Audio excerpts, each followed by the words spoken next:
Welcome, guys, to the KEMPIRE channel. Welcome to those that are watching on Facebook, Twitch, Twitter, on TikTok. Shout out to everyone watching behind the scenes. This is our Tuesday Takeover. This is our weekly show where we cover a variety of pop culture news, reality TV, and some reality TV news. There's a lot for us to unpack. I want to get through everything because I do want to get back into having you guys call in and share your thoughts, even if it's just for a couple of minutes. So I am going to try and zip through some of our 90-Day Fiancé recaps. I want to talk about Big Brother. I want to talk about Below Deck Mediterranean. I want to talk about Drake versus Joe Budden. I want to talk about just a lot. There's a lot for us to get into, but as always, let's get into a countdown before we get into our good news and get into what I want to get into. All right? Keep liking the video if you haven't already, if you're watching on YouTube.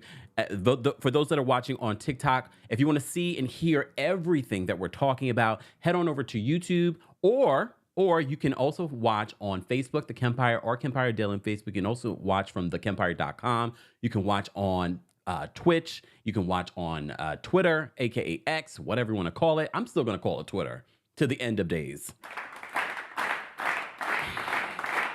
I can't call it X, okay? I'm going to call it maybe Twitter X, all right? Live chat. Everyone, wherever you're watching, let us know where you are watching from and what's the weather. We're finally getting some fall weather here in New York City. It is October. So let's get into a countdown, and then let's get into our Tuesday Takeover. Baby, won't you listen to me? I got that flavor. I know you're dying to feed. I ain't no dancer, just got some hip in my feet. Now throw your hands up. Ooh, you bring the lighter. I got the fuse. You make a fire. I'll add the fuel. Follow my lead. Just watch the shoes. Gotta turn the heat up to get this cool.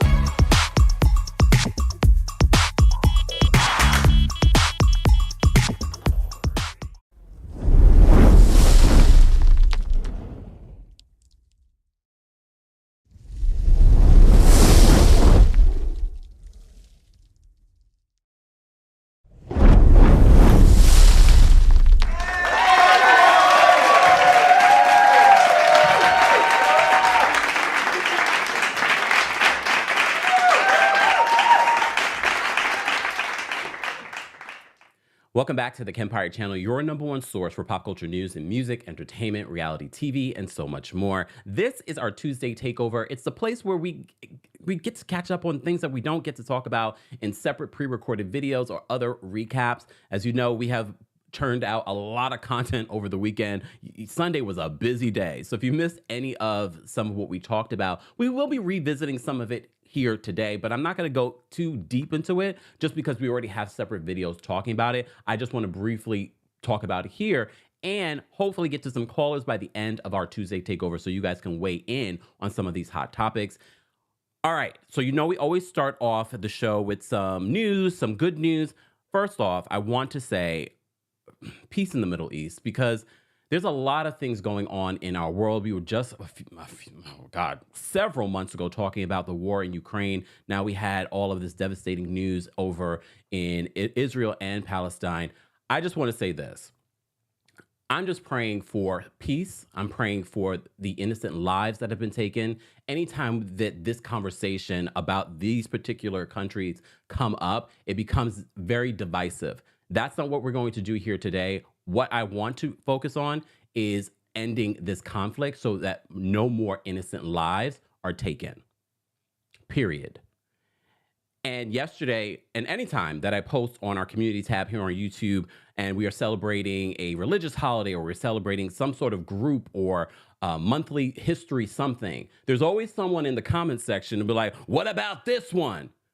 Well, calm down. We try to celebrate every person that watches the channel.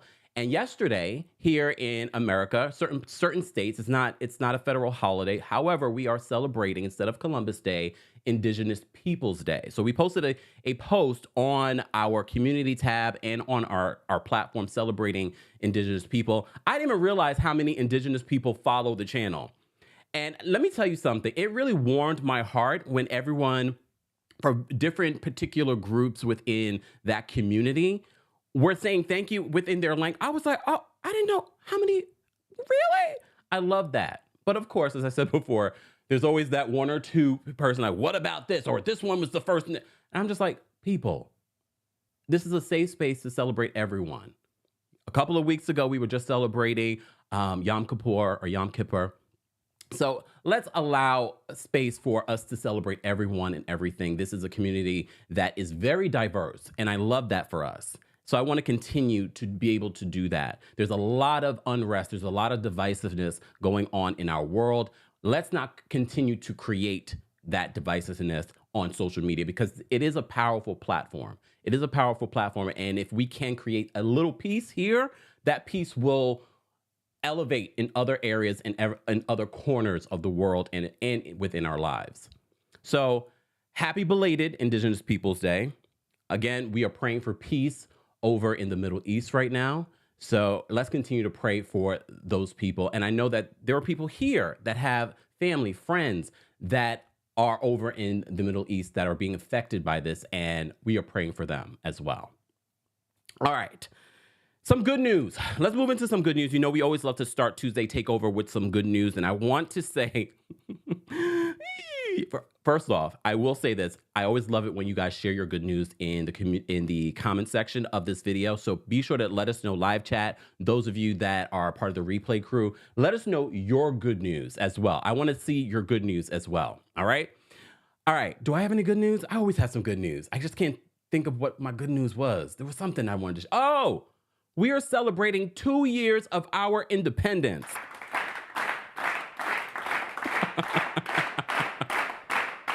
I forgot to mention this. You know, October 1st was the day that I left my job. Come on now. For those that have been a part of the channel for a very long time, it's 2 years since I left my corporate job. Come on.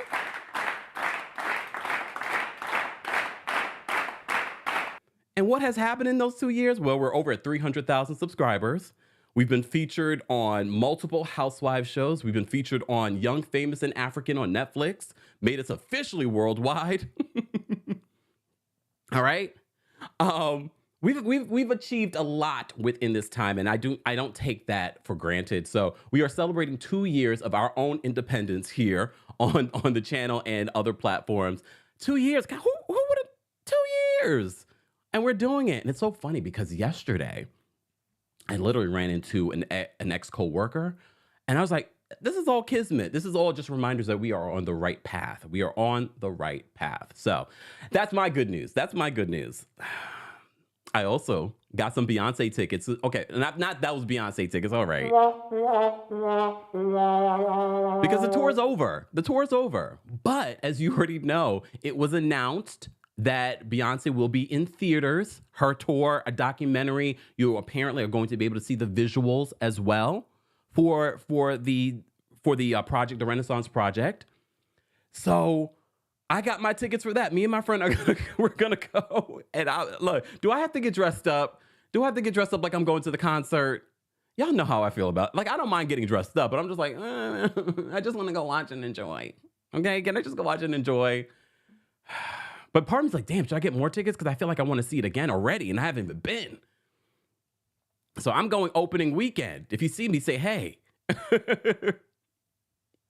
Also, guys, we dropped a new episode of our podcast. So that's where we talk about things that I don't talk about anywhere else. So shout out to those of you that religiously listen to the podcast and you comment on my Twitter, like hashtag this or hashtag that. Because I leave little things like, oh, I know you listened to the podcast. And I know you listened all the way to the end. All right. Okay. So I got my tickets to go see the Beyonce Renaissance film. All right. Someone said, yes, you got to get dressed up. Damn it. All right, so I got my Beyonce tickets, but then Beyonce's Parkwood Twitter account tweeted something yesterday that's got me looking at Beyonce like, what do you have up your sleeve? And a lot of you are speculating that it's an Ivy Park drop. It's something else in regards to, I don't know what it is. And you know, Beyonce always makes you think that you know what's about to drop, and then she goes left. Okay? So Parkwood's Twitter account posted, please do not be alarmed. Remain calm. Do not attempt to leave the dance floor. The DJ booth is conducting a troubleshoot test of the entire system.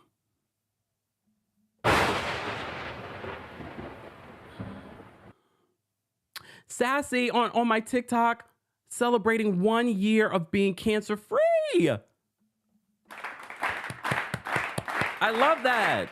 Especially because this is Breast Cancer Awareness Month. I haven't forgotten about that. I just I'm so busy with like trying to do all the things, but we are still celebrating Breast Cancer Awareness Month. And shout out to you, Sassy. Congratulations on that.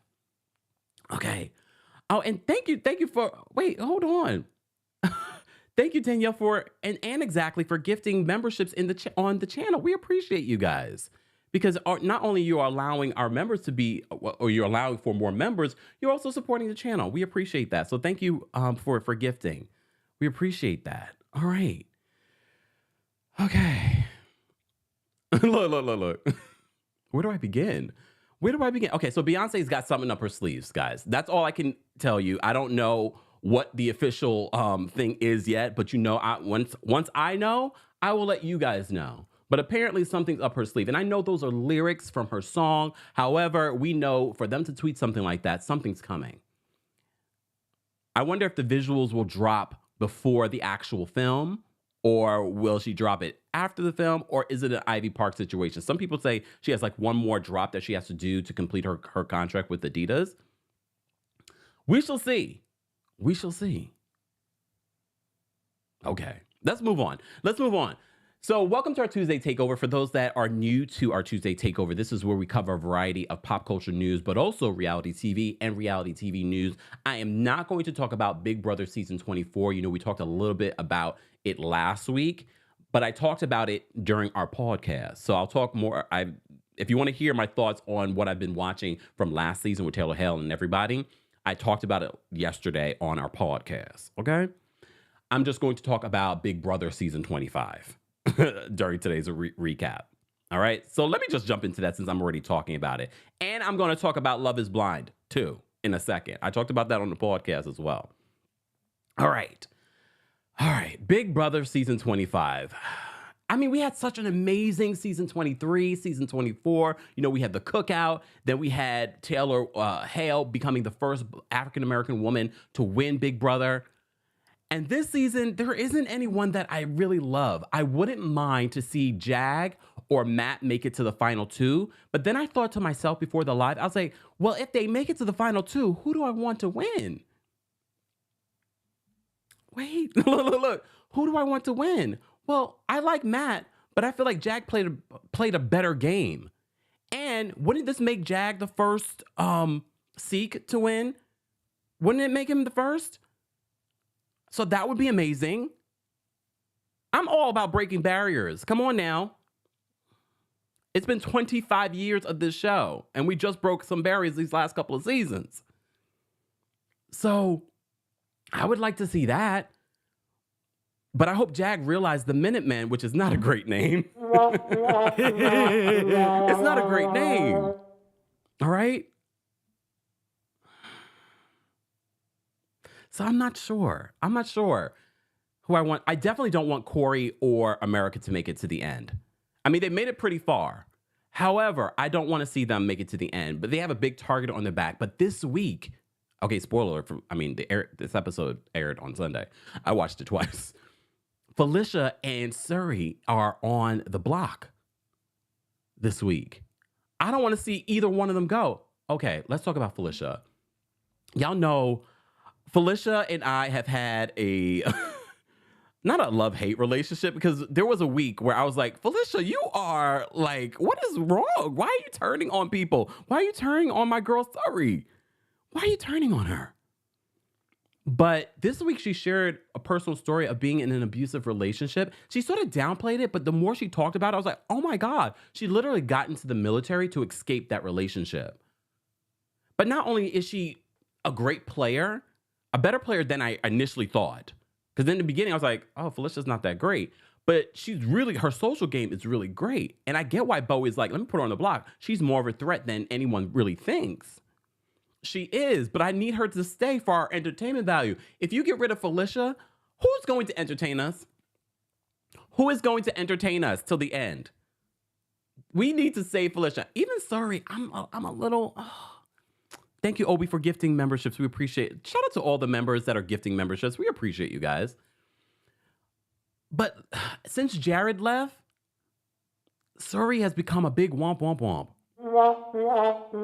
And you know I love me some. She's the only reason why I started watching this season. But I mean, I feel like her fire is coming back now. I don't want to see either one of them go right now. I want them to backdoor someone like Corey or America. More so Corey. Guys, we're talking about Big Brother season 25. You know I never used to talk about the show, but the last few weeks, since you guys told me the story was going to be on it, I've been talking about it. I've been recapping it. This is where we do it during our Tuesday takeover. And I talk about it on our podcast, KEMPIRE Radio. I like Matt. I just need Matt to cut that hair. I think if Matt cut that hair, he'd be hot. Look, hot. I hate his hair. But I actually like him. And I think if Cameron gets to the end and it's with him and Matt, Matt's going to win. I think Matt's social game is really good. Even his comp game is really good. I like that he and Jag have this sort of Minutemen alliance. However, thank you, Powerful, for gifting. You guys are so generous. Come on. Thank you. I love y'all.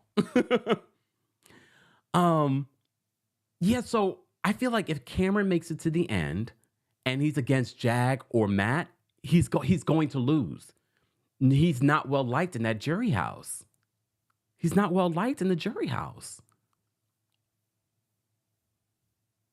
Hey, Amina. Amina says, I'm watching this while working. Thank you, Amina.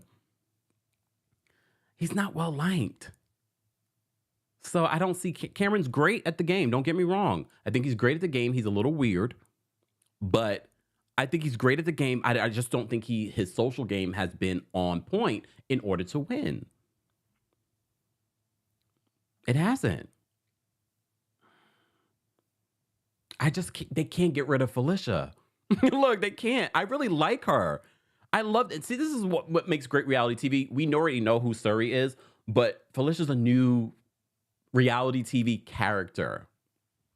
And she's so entertaining. She calls people out. She's not afraid, but she's also really slick with her game. Look, don't send home Felicia. I hope she wins the veto. Who do you think they should put up? I think they should put up either Corey or America. Bowie, all right, I get it. Bowie's right. Felicia is someone. She is a threat. But I realize Bowie's sort of like, she thinks that Cameron is protecting her. He doesn't see you as a threat, Bowie. He doesn't see you as a threat. That's why he hasn't come for you. And you really aren't a threat.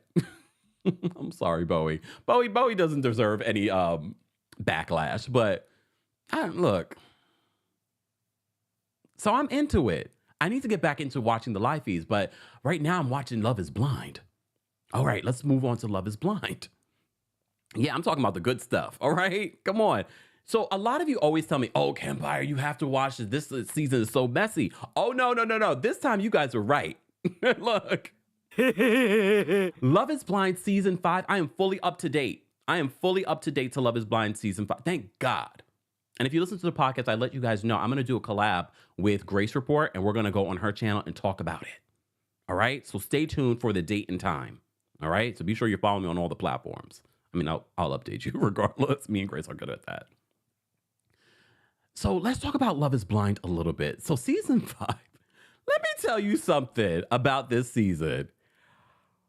I'm not going to go through every nitty gritty part, okay, about when they were in the pods or any of that stuff. First off, Love is Blind production is facing a lawsuit because there was another couple, and the young lady that was a part of it is suing them because she says that she was SA'd during the Mexico trip. This is why we're not seeing this couple. So this is why we only have 3 couples during the Mexico trip.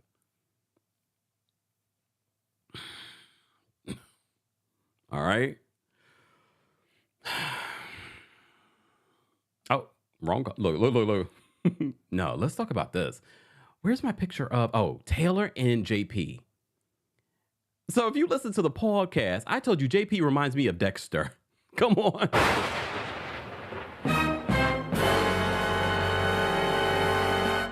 Because in the pods, he was so likable. She thought, oh my God, I found the love of my life.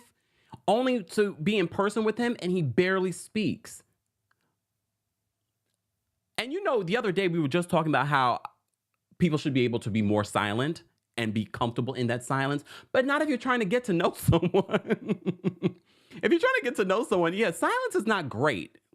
All right. So JP, they broke up in Mexico because she's like, I can't deal with this. Like, she's trying with this man to get him to speak to her, but he would just sort of look at her with this blank stare and then maybe an evil grin. Look, an evil grin. What was Dexter doing? JP. He might be a sweet guy. Maybe it's the cameras. I don't know. Look, I don't know. I always try to give some of these people grace. Not everyone's great with reality TV. Because you have to keep in mind, yes, he was great in the pods, but remember, he's sort of in the pod by himself. He doesn't have this other person. He doesn't have a camera, producers, and things like that directly involved. Even in the pods, you don't see producers. You can hear producers, but you don't have the producers. So maybe he felt a little bit more comfortable. Oh, damn. S. Park says Dexter was more charismatic than JP. You got a point. Maybe because to me, he looked a little bit like Dexter, a little bit. But you're right. Dexter definitely had more personality. Definitely had more personality. You know what, K-Baby? I can't stand you with this comment right now. Oh, Half Kids said, you can't hide the crazy once you're out the pods. They always do that, though. Once they get out of the pods, they always refer to, it was different when we were in the pods. It's a little weird. But I have to say, this is a messy season, so it does live up to all of what you guys have been saying because of this situation. All right, let's talk about the craziest situation here.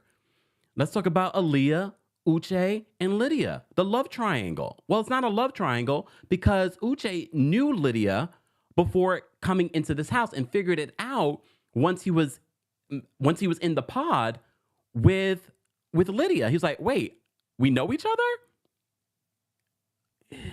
So they knew each other, they dated each other. But when Aaliyah found out about it, he sort of downplayed it. Lydia's a great girl, blah, blah, blah, blah, blah, blah, blah, blah, blah. I could already tell that something was off with Lydia from jump. I could tell something was off with Lydia. She was a little too much. She was very into Izzy. When Izzy broke her heart, and I get it. This is a social experiment. Your feelings are out there. He hasn't even met you in person and he's already rejecting you. People don't like to be rejected. It doesn't matter. And to be rejected for your personality, that's got to be worse. Right? It's got to be worse to be rejected for your personality.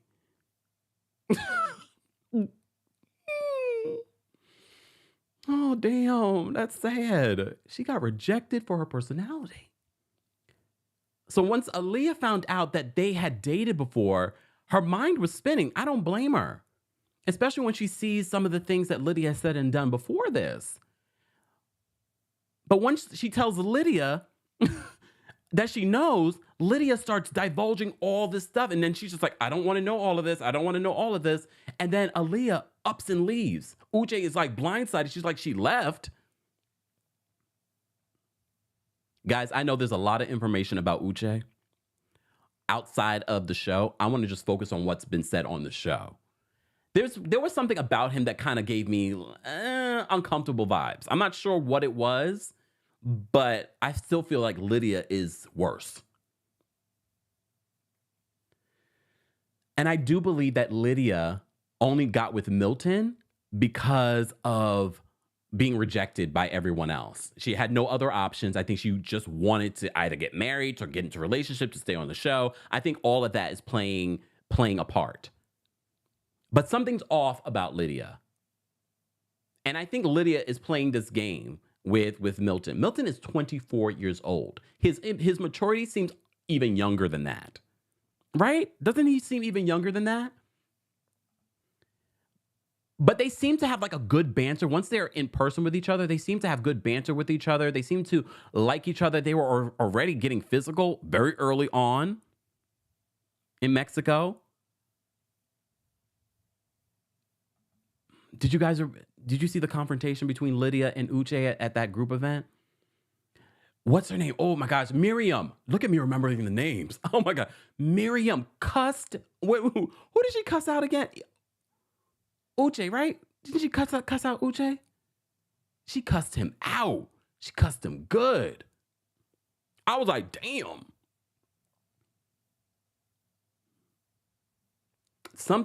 This season of Love is Blind season 5 is a mess. So a lot of times when you guys say that this was a mess, I was like, okay, let me watch. Oh no, it's a mess.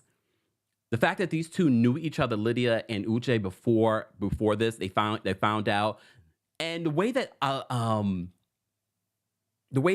Uche made Lydia seem, he really tried to make it seem like she's a nice woman, she's very nice, blah blah blah. I'm not trying to be with her anymore. Only come to find out, he says no, she was violating my personal space, but also just my personal life. She was violating, and Aaliyah felt as if, well, did she sort of see that you were going to be on the show, and then did she put herself to be on the show? I wouldn't put it past her. There's something not right with Lydia. There's something not right with Izzy either. At first, I was coming down hard on Stacey about being so judgmental that he had plastic cups and plastic plates. But she's a little triggered by someone that might not be on the same financial status as her. But remember Johnny? Look. Johnny, the woman that, she had a good rapport with Izzy. So it was between Stacey and Johnny. But Izzy decided on Stacey. And Johnny turned down Chris for Izzy. So Chris was a mess about it. Only for them after the pods to get together. I don't know if they're still together. Maybe. We'll see at the reunion. Don't no spoilers in the live chat. Let us enjoy the show together. Johnny did lie, but so did Izzy. Because Johnny even said in the pod, she's like, wait till Stacey finds out about his credit card issues, his debt issues. Do you believe the debt was only $3,500? I don't know if I believe that. But the fact that Izzy told Johnny about that, but did not tell Stacey about that and chose Stacey. Ooh. I was like, that's interesting. So Johnny knew about this, and you found out about this later, after you both were physical, after you were in Mexico. When do you tell someone about your financial issues? Do you tell them before you're physical? Do you? I don't know. Because I don't have financial issues. Look, no one's perfect, but I do think before you get married, you should tell someone. Before you start cohabitating, you should tell someone about your financial. This reminds me of the LaShondra and Rayshandra situation. Oh. Lies, the lies. I haven't talked about it just because it's a deep rabbit hole, but that's a very similar situation. When do you tell someone about your financial situation? Well, definitely before you move in with each other. So Izzy decided to tell Stacey after the pods, after they were intimate, after they moved in with each other. And I get why she's just like, I could already tell he has some financial issues. Even if I didn't know about the Johnny situation, I could tell. When he was in her car, he's like, this is a really nice car. I was like, what do you drive? And it is a nice car, don't get me wrong. And not everyone, I'm not saying that she shouldn't date this man if he doesn't have a lot of money, because you can not have a lot of money and still have good credit. You know what I mean? And he obviously was fearful that she would feel differently about him if he told her the truth. But that's what the whole pod thing is for. Lay all your chips out for everyone. Like, this is who I am. I find it interesting he told Johnny, but he didn't tell Stacey, and he chose Stacey.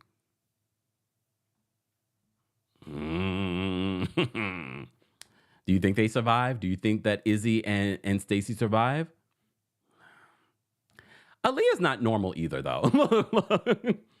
Because Uche, when they met up after the pods, he said that you blocked me, that you unfollowed me. It was a lot of like interesting behavior from her side as well. Do you think that that she was right for leaving the pod so abruptly without telling him?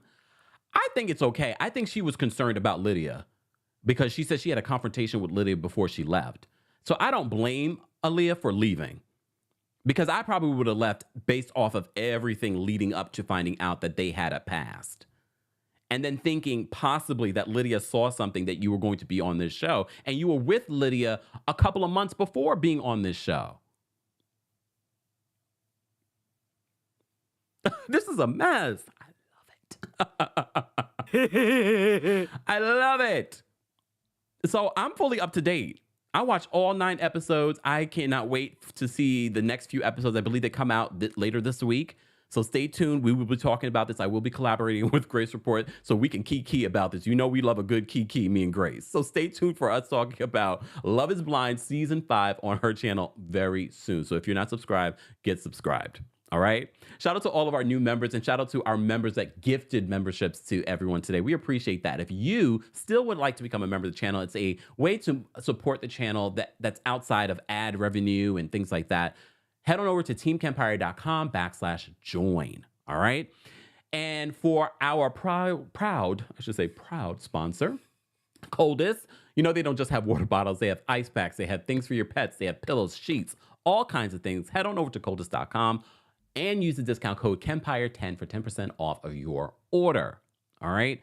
More information is available in the description of this video. All right. Billy says that Aaliyah cried far too often for my disposition. I'm like, what are you crying for?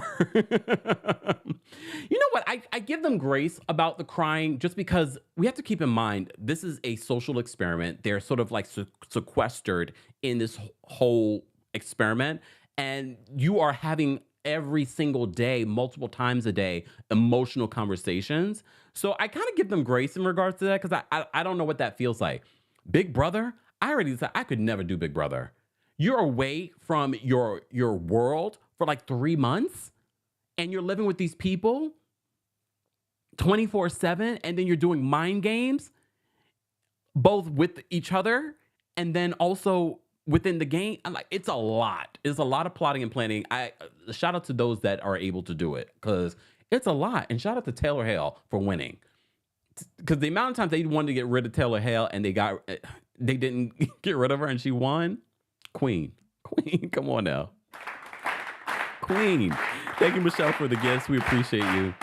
Shout out to everyone watching on TikTok, guys. TikTok, keep tapping your screens. But if you want to see everything, head on over to our YouTube channel, KEMPIRE, or you can watch us on Facebook, the KEMPIRE and KEMPIRE Daily on Facebook. Shout out to everyone in the chat. Shout out to our King's Guards. We could not do this without them. They're saying hello to you. They're keeping you up to date on everything KEMPIRE, including our new merch. We got some new merch at houseofkempire.com, so be sure to check that out as well. All right. And shout out to our new members because you have membership until November 10th. So that's when I'm in BravoCon. So I'll be doing some member stuff exclusive. All right, Julie, thank you so much for always supporting our Tuesday takeover. And thank you for the super chat. Julie says, might be a part of the replay crew when you talk about 90 Day Fiancé, but the best part of the entire show was the Indian wedding preparation. Worst, Brandon. Oh, I know, Julie. I know. All right. We are going to talk about 90 Day Fiancé in just a second. But since we already talked about a lot of reality TV, let's get into some pop culture news that I wanted to talk about. But this is still somewhat reality TV related. Okay, let's talk about Quad. All right, Quad Webb from Married to Medicine. You know Quad. Everyone knows Quad. So Quad did an interview with, what's her name? Dr. Heavenly, sorry. Dr. Heavenly. I remember everything and everyone. So she did a recent interview with Dr. Heavenly on her YouTube channel, and she said that she felt disrespected by production. They didn't give her a heads up that her ex-husband, Dr. G, was coming back this season and getting married on the show. Take a look at what she said.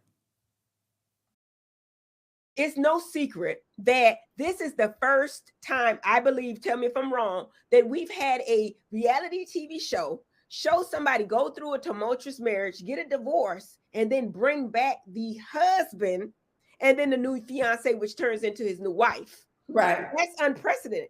How do you feel about them doing that? Well, I honestly, I got to keep it real with you. And all the things that you noted and stated have been absolutely true just a moment ago, for sure, in reference to what I've been through and what we see with the ex-husband and the new wife on the show. I feel disrespected. I feel disrespected. And it's though the conversation was never had with me, and I've been a staple on the show since conception. And so, just knowing that it wasn't a pleasant marriage, and people kind of having some understanding and some insight about what transpired in our marriage. And clearly we sat there in New York on the stage with Andy Cohen, and we were very authentic and very real and raw. And so things were stated there. And I just feel like, where was the respect for me when this decision was made? And I know my cast members don't make this decision. Right. We definitely you all don't make the decision. But I think so we did a separate video talking about this. So I wanted to talk about it for our Tuesday takeover. And I loved seeing all of your comments because our community is pretty fair. Some people some people just don't like Quad. And they're like, we don't want you here anymore. We want Mariah back. I was honestly pretty sure that Quad was not coming back this season. As you know, she didn't even start filming after several weeks of them already starting to film.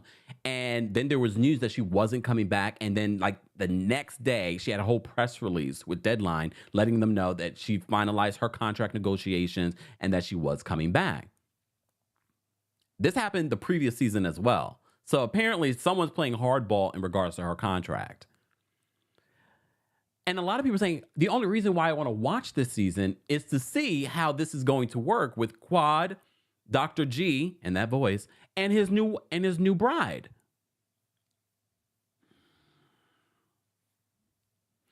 Aretha says, wasn't Dr. G abusive allegedly? I think that's what Quad was trying to sort of insinuate in this video. That's what I initially thought, but I also thought that they were abusive to each other. I can't remember all of that. All right. Exactly. Okay. All right. So Michonne says that Dr. G was abusive to Quad. They should have let her know based off of that alone. So there is that. But some people are also saying that, well, Quad, you're not married to medicine. Dr. G is. He is a doctor. And I also added that Dr. G is actually friends with this cast. And this is what we love about Married to Medicine, is that this is authentically them. And this is why people are concerned that Phony Faye is coming into the mix next season. This is why people are they're uncomfortable with Phaedra coming back, because she's made no mention in any of the clips about this guy that she's dating and she's been dating. We only saw one picture of him at one of their last events. So I'm not sure how much of this doctor she's dating will be featured on the show. But honestly, we already know why Bravo's doing this. They want to bring Phaedra back, and this is one of the ways that they can do it. We shall see. I don't know. I mean, I'm going to give this a shot to see how authentic it feels. I know Phaedra does know Quad. Okay. But a lot of you don't want to see Quad anymore. Danny says, Quad is no longer married to medicine. They are letting her know this is your last season. We shall see. Amy says, both got arrested before the wedding. I thought the cops were only called. No, they got arrested. Aren't there mugshots? I'm trying to remember all the stuff.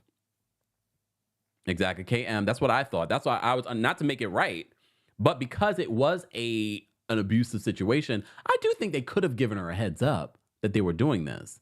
So KM says that there are several police reports they were abusive to each other. Just saying. All right. All right, so I wanted to mention that because we did do a separate video talking about Quad saying that she feels disrespected by production not giving her a heads up, the network not giving her a heads up. A lot of people are mad at Andy Cohen. Andy Cohen is not a producer of Married to Medicine. He only hosts the reunion, and I keep saying why. Look, why? Hire somebody else. Maybe Quad. No, you can't hire. You can't. Nope. All right. Another story that I want to cover. Teresa Giudice. So first off, I want to start off with some good news. So Teresa apparently has paid off, she has a tax debt. I think it's like over $1 million, a tax debt. And so apparently she's already paid off over 400 something thousand of that tax debt. All right. Let me make sure I got the number right. Hold on, y'all. I know I have here it goes. This is from The Sun. It says, Real Housewives of New Jersey star Teresa Giudice pays off $480,000 in her New Jersey taxes, but still owes $615,000 debt to the federal government. So Teresa, we already know, Teresa also owed at one point after she went to jail and things like that because of her husband. She owed, I forgot how much she owed. She owed a lot of money, but Teresa worked her behind off. And I know some of you are like, what did she do? Well, she did what she had to do. Books, different sponsored ads, all that. She's a Taurus in that way. Anytime we have a debt or whatever it may be, we will figure out a way to pay it off. And we always do. We don't like to owe anybody. All right.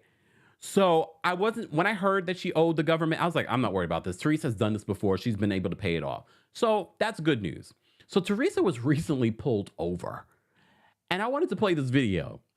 I'm not talking about any of the other Real Housewives in Jersey stuff because we already talked about how toxic the stand-up for Jersey already is, because people already have their opinions and thoughts on this new season that they haven't even seen yet. I'm not even looking forward to the season because some of the fans, not our community, some of the fans are so draining when it comes to this stuff. But Teresa was recently pulled over, and I thought this interaction was quite interesting. All right, how's it going? Do you have your license on you? Yes. Yep. So? Well, you keep drifting over to the right side, I noticed. You were going a little slow, going like 55, and then you were drifting over. The navigation on. Oh, okay, gotcha. Yeah, no worries. And then what state is this temp tag? Pennsylvania? I just bought it. Oh, okay, gotcha. My car got stolen. Oh, I'm sorry to hear about that. Okay, give me 1 second, okay? I have family business cards too. Oh, okay, no, don't worry about it. Yeah, okay. No.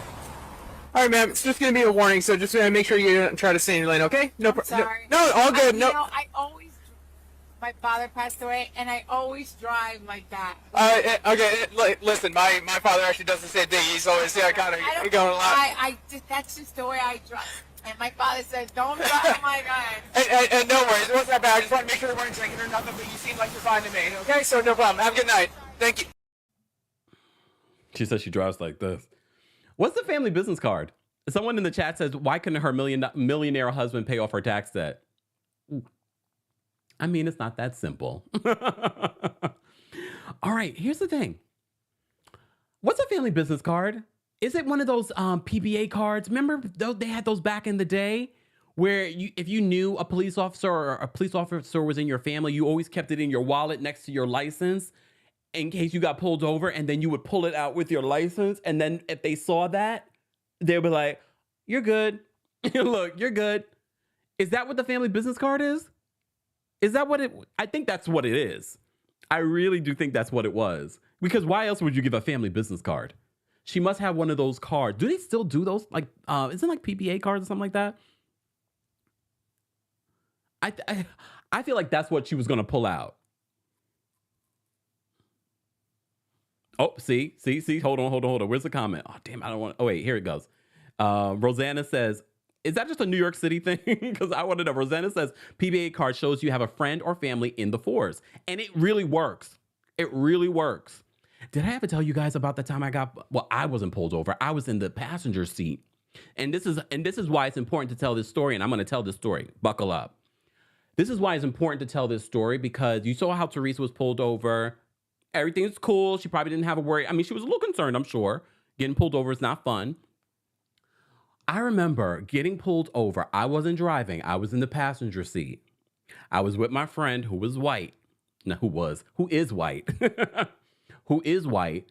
Why did the police officers focus their attention on me in the passenger seat? Aren't you pulling over someone because of the way that they're driving for whatever reason? Even though my friend was fine, he didn't do anything. Why would they focus on me?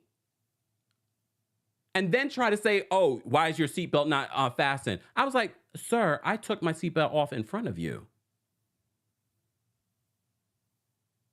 So please understand when we talk about, oh, racism is over. I'm sure a lot of Black people or people of color have stories very similar to that. Mind you, I wasn't even driving. I wasn't even driving. And they're focused on me. Focus on me.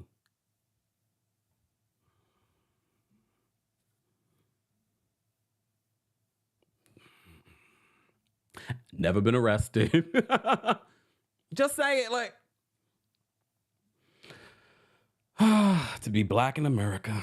Anyways, even in New York, these things happen. Even in New York. Anyways. Ooh, Nurse Shasti says that I do this with my nursing ID. As you should. Look, as you should. And I hope they let you go every time. I hope they let you go every time. Anyways, all right. So I wanted to share that clip for you guys. All right, we have more clips. You know what? First of all, it's October because it's October, things are gonna get a little creepy in here. Look. Things are gonna look a little creepy in the studio. All right, where are my little things? Come on now. Come on. It's happy Halloween. You know I don't love Halloween, but we're gonna do a little something every once in a while. We're gonna do a little something every while. All right. Moving on from that. Let me play this clip. So, yesterday we did our recap of the Real Housewives of New York. If you missed it, be sure to check that out. I talked a lot about Jessel and how everyone's been really focusing on Jessel. If you listen to the podcast, I talked about Jessel there. I'm going to leave it on the podcast. I told you a story. So go check that out. So Jessel's husband, Pavitt, was facing a lot of criticism from the other housewives, specifically Aaron and Sai, for wondering, why are you going to Vietnam for a sandwich? Why are you going to Vietnam for the miles for a day? Why are you not taking your family? Do you have another family over in Vietnam? So I said to you, I was like, Pavitt, no, we need to stop asking those questions. We need to ask the real questions. Tell us your ways of getting these miles. All right.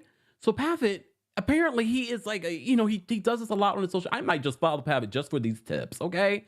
And I have to say, I do kind of like Pavitt and Jessel's relationship. I do kind of like it. All right. I don't love her, but I do like Pavitt. Let me play this clip for you guys because he's explaining us how to do it right. Okay. Okay. I've been getting asked a lot of questions. So it was New Year's Eve 2018. I'm with Jessel in Mexico City. And I see this alert for a fare pop-up for Cathay Pacific First Class Vietnam. We've been together before, so I asked her if she wants to go with me again on a mileage run, and she says no chance, even though it was first class. So I asked her if I can go by myself. She said sure, no problem. I booked 3 tickets, and as you can see here, they honor the fare a few days later. So I'd be an idiot not to actually go and use my tickets. But stay tuned, because I'm going to share my experience about what the sandwich was like, because it was amazing, as well as what Cathay Pacific First Class is also like. So stay tuned. Look, let me tell you something. And I talked about this on the podcast. I understand it might sound weird to some people in regards to the way that he was handling this whole Vietnam trip, going to Vietnam, just for the day. But when he explained it on the show, I understood. Anyone else? I understood where he was coming from. He was like, it's really about the experience. It's not necessarily about Vietnam. It's the price that I got it for. I can gain miles from it, which I can take my family on a trip. And then he was talking about it's the first class experience. And I told you, if you listen to the podcast about first class experience, it's different. I think it's terrible that you have to pay a lot of money in order to get that experience when you're flying. But you don't necessarily either if you do it right, if you use miles, if you learn how to get certain credit cards for certain miles. All right. I recently just used miles for the very first time for another trip I got planned. And it makes a big difference. So I was like, Pavitt, tell us your ways. You guys are asking the wrong questions. You're more worried about him cheating because maybe you got him that way. Allegedly. I also don't agree because when you guys don't like a housewife, you really just troll her. You guys become worse than the housewife. You love, not you guys, you know what I'm talking about, like the Bravo universe. You guys accuse Sai of being mean, so you give her meanness with the equal amount, if not worse, meanness than ever. I don't like how Sai is treating Jessel during this season, but I also like Sai on the show because I feel like her personal story and everything that's happening there is a lot more interesting than some of the other housewives that are on the show. And specifically when she had that scene with her aunt, I was like, oh my gosh. Like she has a story to tell. Do I like her 100% of the time? No, I don't love Jessel 100% of the time. But I told you, Jessel, don't change. Don't change. Grow, learn, but don't change. Deborah says somebody's watching you. Look, they are. They won't admit it. Some people will admit it, but they are. But I'm happy that Pavitt decided to share his ways. We could learn a thing or two from Pavitt on his social media. Isn't he? Oh, I forgot his name. The flying guy or something. I forgot his name. It's something of that nature. You guys can Google Shmoogle, his Instagram. Hey, Ann. Ann says that I'm with Pavitt. Special offers and travels are the best way to book fares and earn miles. Yeah, and you saw Delta decided that they were going to change their whole setup in regards to miles. That was a story a few weeks ago, that they were changing their whole system where you had to pay now in order to gain miles. Well, they've sort of backtracked on that because everyone was like, no, we don't like this. So they've backtracked on doing that. And I'm glad about that. But part of me is like, they have to do something, because I have to say, I did Delta's first class lounge. I think it was at JFK. That was a mess. I mean, not a mess. Like it's nice, but it was so many people. It's not very inviting. Anyway. Yes, I love the points guy. The points guy, you can learn a lot. You can learn a lot from him. All right. Look. Where do I want to go next? Let's get into 90 Day Fiancé, guys. But before we get into 90 Day Fiancé, I've drank so much water from our coldest water bottle. I need to go take a little break. So let's take a little bit of a break, and we'll be back with 90 Day Fiancé, the new season, 90 Day Fiancé the other way. Damn, Brandon. And 90 Day Fiancé, the last resort. I only have a couple of things to say about that because I'm only watching for one particular couple. All right? So let's take a quick little break, and I'll be right back. All right?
Literally, Mama Ali, I was just going to say, yes, please put the break in the timestamp. Shout out to Mama Ali and our King's Guards for the timestamps. We will be posting the timestamps after the live for our Tuesday takeover, so you can go to whatever story or recap that you want to see. But I feel like it's worth listening to the show the entire way through. Just saying. All right. We had a little bit of a dance break. All right. My hands are still wet. All right.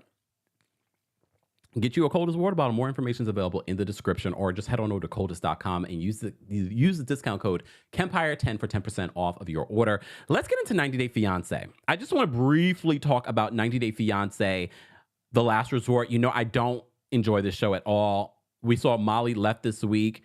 Good riddance, Molly. I didn't enjoy you from the beginning of this season and even to the end. I'm glad you're gone.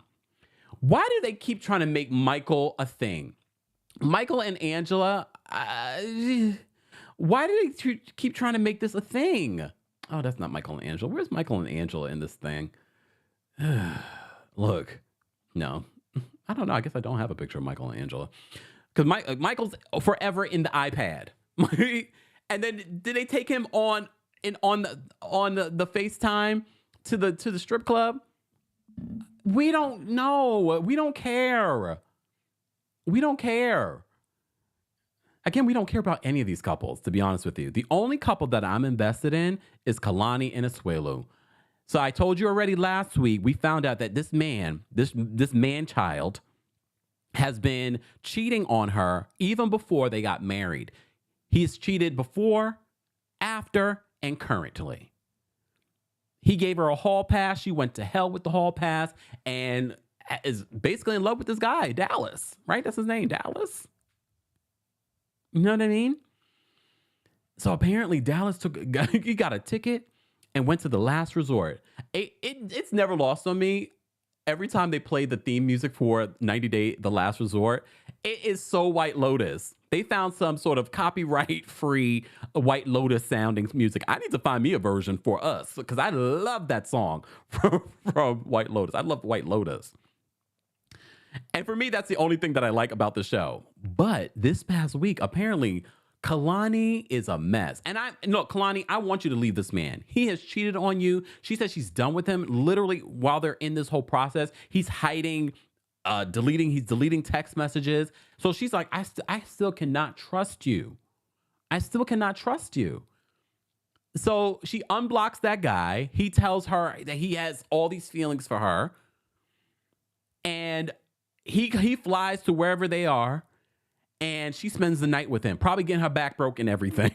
Good for you, Kalani. And I get it. You've been with this man. You lost your virginity to Asuelu. Don't know why.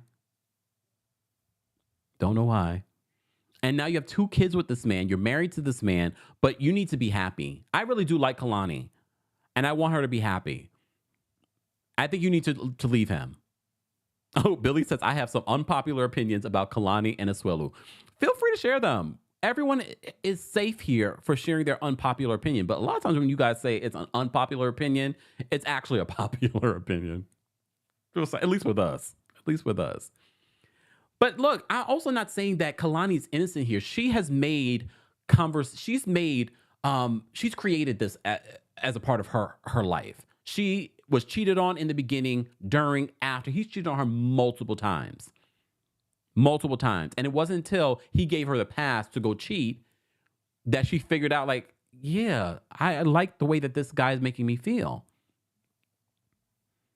I want her to be happy. I want her to be happy. And being with this guy, I'm sure we're going to see a picture. Well, I've seen a picture of this guy. I keep forgetting to bring one for our Tuesday takeover. But he's actually cute. I'm thinking he's Samoan too. And he's probably a lot more mature than whatever Asuelu is. I think she needs to just leave Asuelu. Asuelu was all worried. He's like, where are you? Where are you? You told me you went to breakfast. Blah, blah, blah. Where are you? She was with the other man. The other man flew into town. Look, I don't know why you men don't learn. This is why you need gay friends. You heterosexual men need gay friends, because we would have told you when a straight woman cheats, when a woman cheats, they do it better. They do it worse and they do it better. And when I say they do it worse, they go to hell. They go to hell. I was like, don't cheat on her.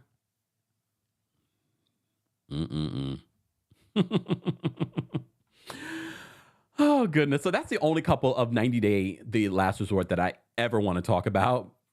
Let's move on. Let's move on to 90 Day Fiancé The Other Way. So this couple, I always forget their names. It's okay. Holly and this other guy. So they're in South Africa. They got married.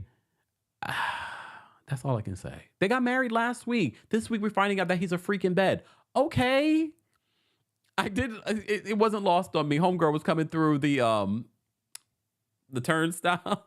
And homegirl, her veil got stuck and then she fell over. That was it. She's comedy. She's comedy. But I don't care about them week to week. I'm surprised I even remember to talk about them. I'm surprised that I even remember to talk about them. But yeah. So they got married. They're having sex. Good for them. All right. All right. Armando and Kenny will be back next week because they're going to break the news to their daughter that they're going to have a baby. Okay. Let's talk about Danielle and Johan. I thought this week we were going to see the scene where she's in the not the leprechaun, in the elf outfit, and he's leaving with her dog. No, why y'all playing with us? I can't wait for that scene. I can't wait for that scene. Here's the thing. I felt for her though. I did feel for her in the car when he's like, "You didn't give me a house. You didn't give me a visa to go to America, and you can't even give me a child."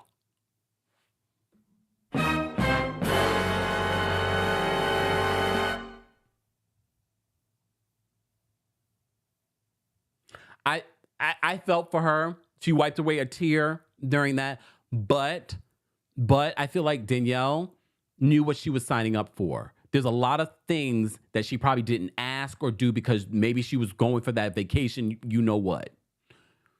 And then you try to turn that vacation, you know what, into a husband when you clearly knew his intentions.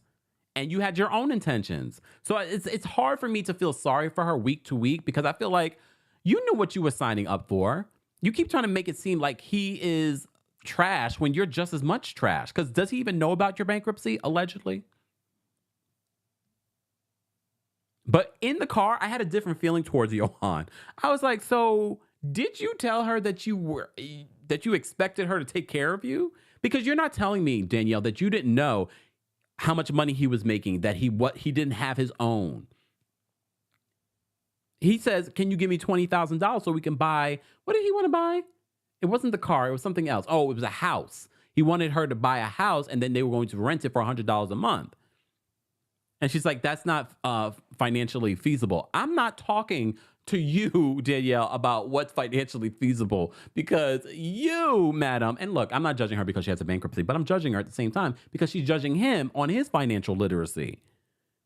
And you owe Easy Pass $80,000 allegedly. Just saying. So I did feel for her because he went low, talking about, so you don't give me a house, you don't give me this, you don't blah blah blah blah. He's like, I pay for the rent and things like that. And she's like, she told us. I don't know if I believe her because I don't believe anything that comes out of Danielle's mouth. She could tell us whatever she wants. But she says he thinks because the cash that he gives me for his half of the rent, and I'm using it to pay other things, but I pay our rent through my bank account. So he thinks that he's paying for everything. Girl, I don't believe her. I believe she knew what she was signing up for with this relationship. I'm disappointed this week. Okay, first of all, they went to a life coach for marriage counseling, and she says that he doesn't want to go to an actual therapist. I was like, so you go to a life coach? And shout out to all the life coaches. But I'm just like, y'all need more than a life coach. Y'all need some serious help. Y'all need some serious help. VK, thank you so much for the super chat. VK says, let's be real. Dr. G's return with this new bride would be irrelevant without the ex-wife's response. Good point. Quad should know better than expect a heads up from production. Very good point, VK. Very good point. Thank you so much for the super chat. We appreciate you supporting the channel. And again, thank you to all of you that have other members that have gifted membership during the live. I think that was like a record in regards to gifting memberships here during the live. So thank you so much for the support. We appreciate you guys. So shout out to all of the new members. Be sure to check out our community tab here on YouTube for all the things that we've just made public to members only. All right. And you can become a member too if you would like at teamkempire.com/join. All right. So that's my take on Danielle. All right. Let's talk about this couple because every single week I just don't understand. I am now officially convinced that Mary only wanted to get pregnant because she doesn't want to marry this man. Her grandfather is very disappointed in her. Her Lolo is very disappointed in her. He's very upset. She's sitting there tears just coming out. Apparently, her and Brandon are fighting all the time. He's playing loud TV and games. He doesn't want to work. And I have to say, this week, I was looking at the men a lot differently than I have over the last couple of weeks. I was like, are you the problem? Is this another Paul and Karini situation? I'm looking at Brandon, but then I have to be reminded that these two are very young. Very, very young. You know what? Leela says that amount of debt on Easy Pass is impressive. I mean, when you think about it. So I'm looking at Brandon a little differently this week. I think he's very immature. The grandfather is not happy with them because they're arguing all the time. The neighbors can hear. He's concerned about the neighbors. The aunt says, can Brandon work? Technically, legally, he can't work. But she wants him to do more around the house, more with the business that they have. But now I'm looking at this whole Mary situation. She seems like she's disgusted by Brandon. But she wanted to have a baby with him. And now I'm starting to think, because she insinuated, she's like, well, leave. It's like, you want me to leave? She's like, well, leave. If you can't do better about your attitude, leave. I know he hasn't left. If you follow them on TikTok, they go live on TikTok and things like that. So their relationship is so, we already said it was weird. Because remember, before he even went to the Philippines, they were always on FaceTime with each other 24/7, even when he took a poop. And anytime she wanted to go hang out with her friends, she would act like the Wi-Fi was out, unplug the Wi-Fi, and like, the Wi-Fi is out. I can't talk to you.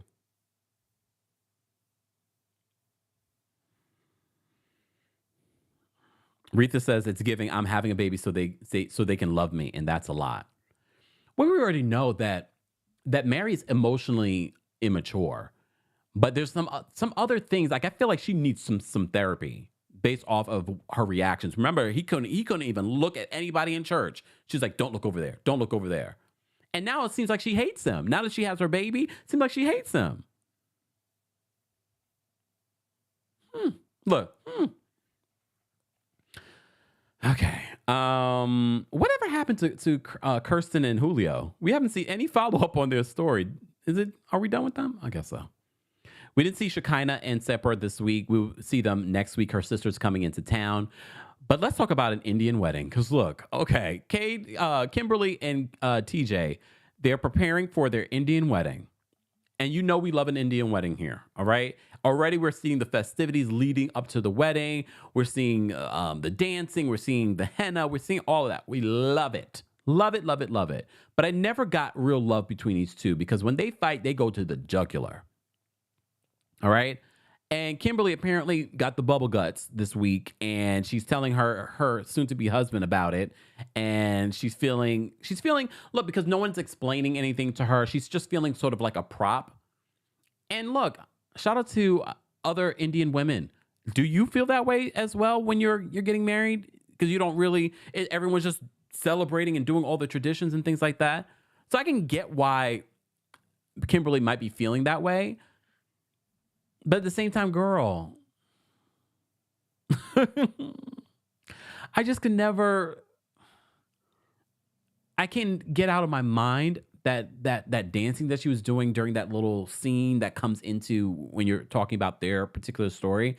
And it felt like she was mocking their traditional dance. Well, this particular episode where, they usually, we watched Family Karma, Bring Back Family Karma.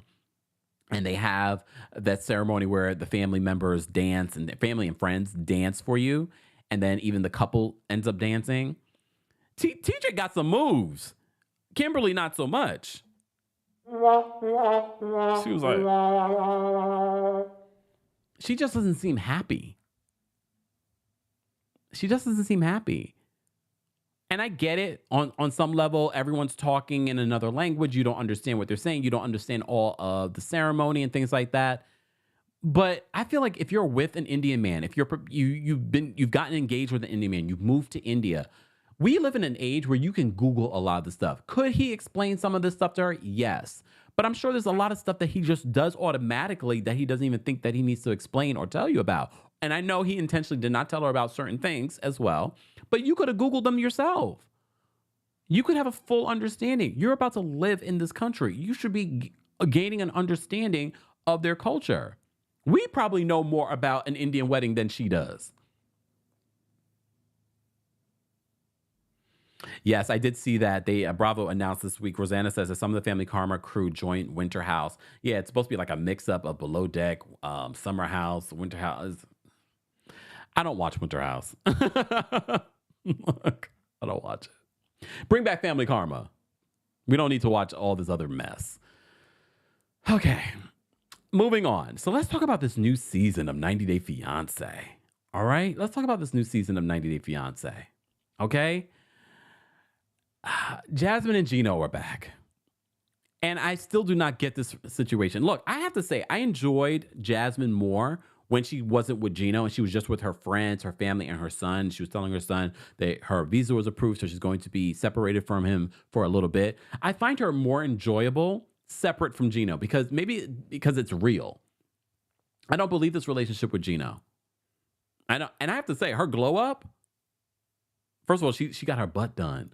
I knew something looked different when she was waving her butt out at the police officers on that party bus. I was like, something's different. Only to find out, instead of buying the wedding dress with the money that Gino gave her, she decided to get a new butt.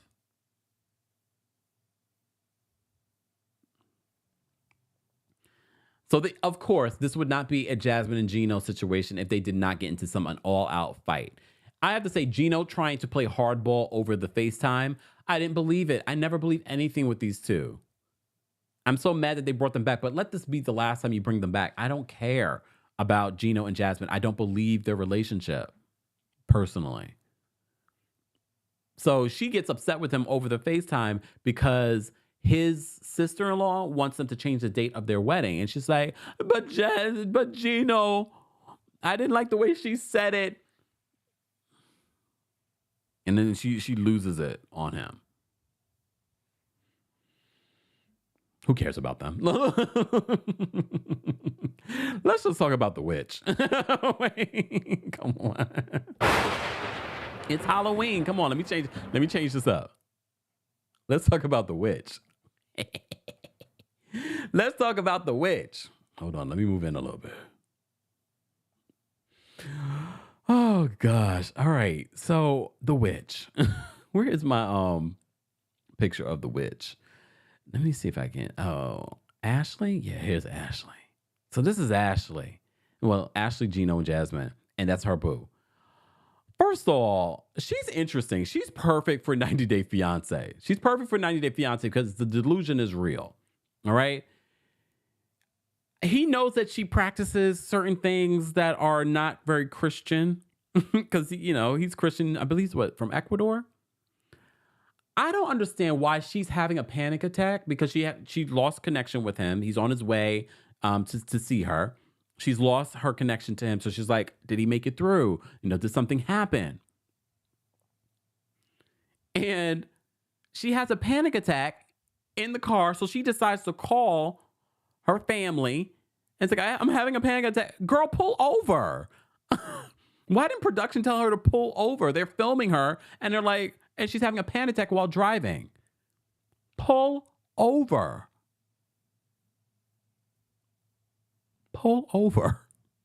Roro says the witch was hilarious. For me, she was like the best part of this episode. So the new season of 90 Day Fiancé, season 10, has started. And she says that she's a rare breed because she's a Black Ashley.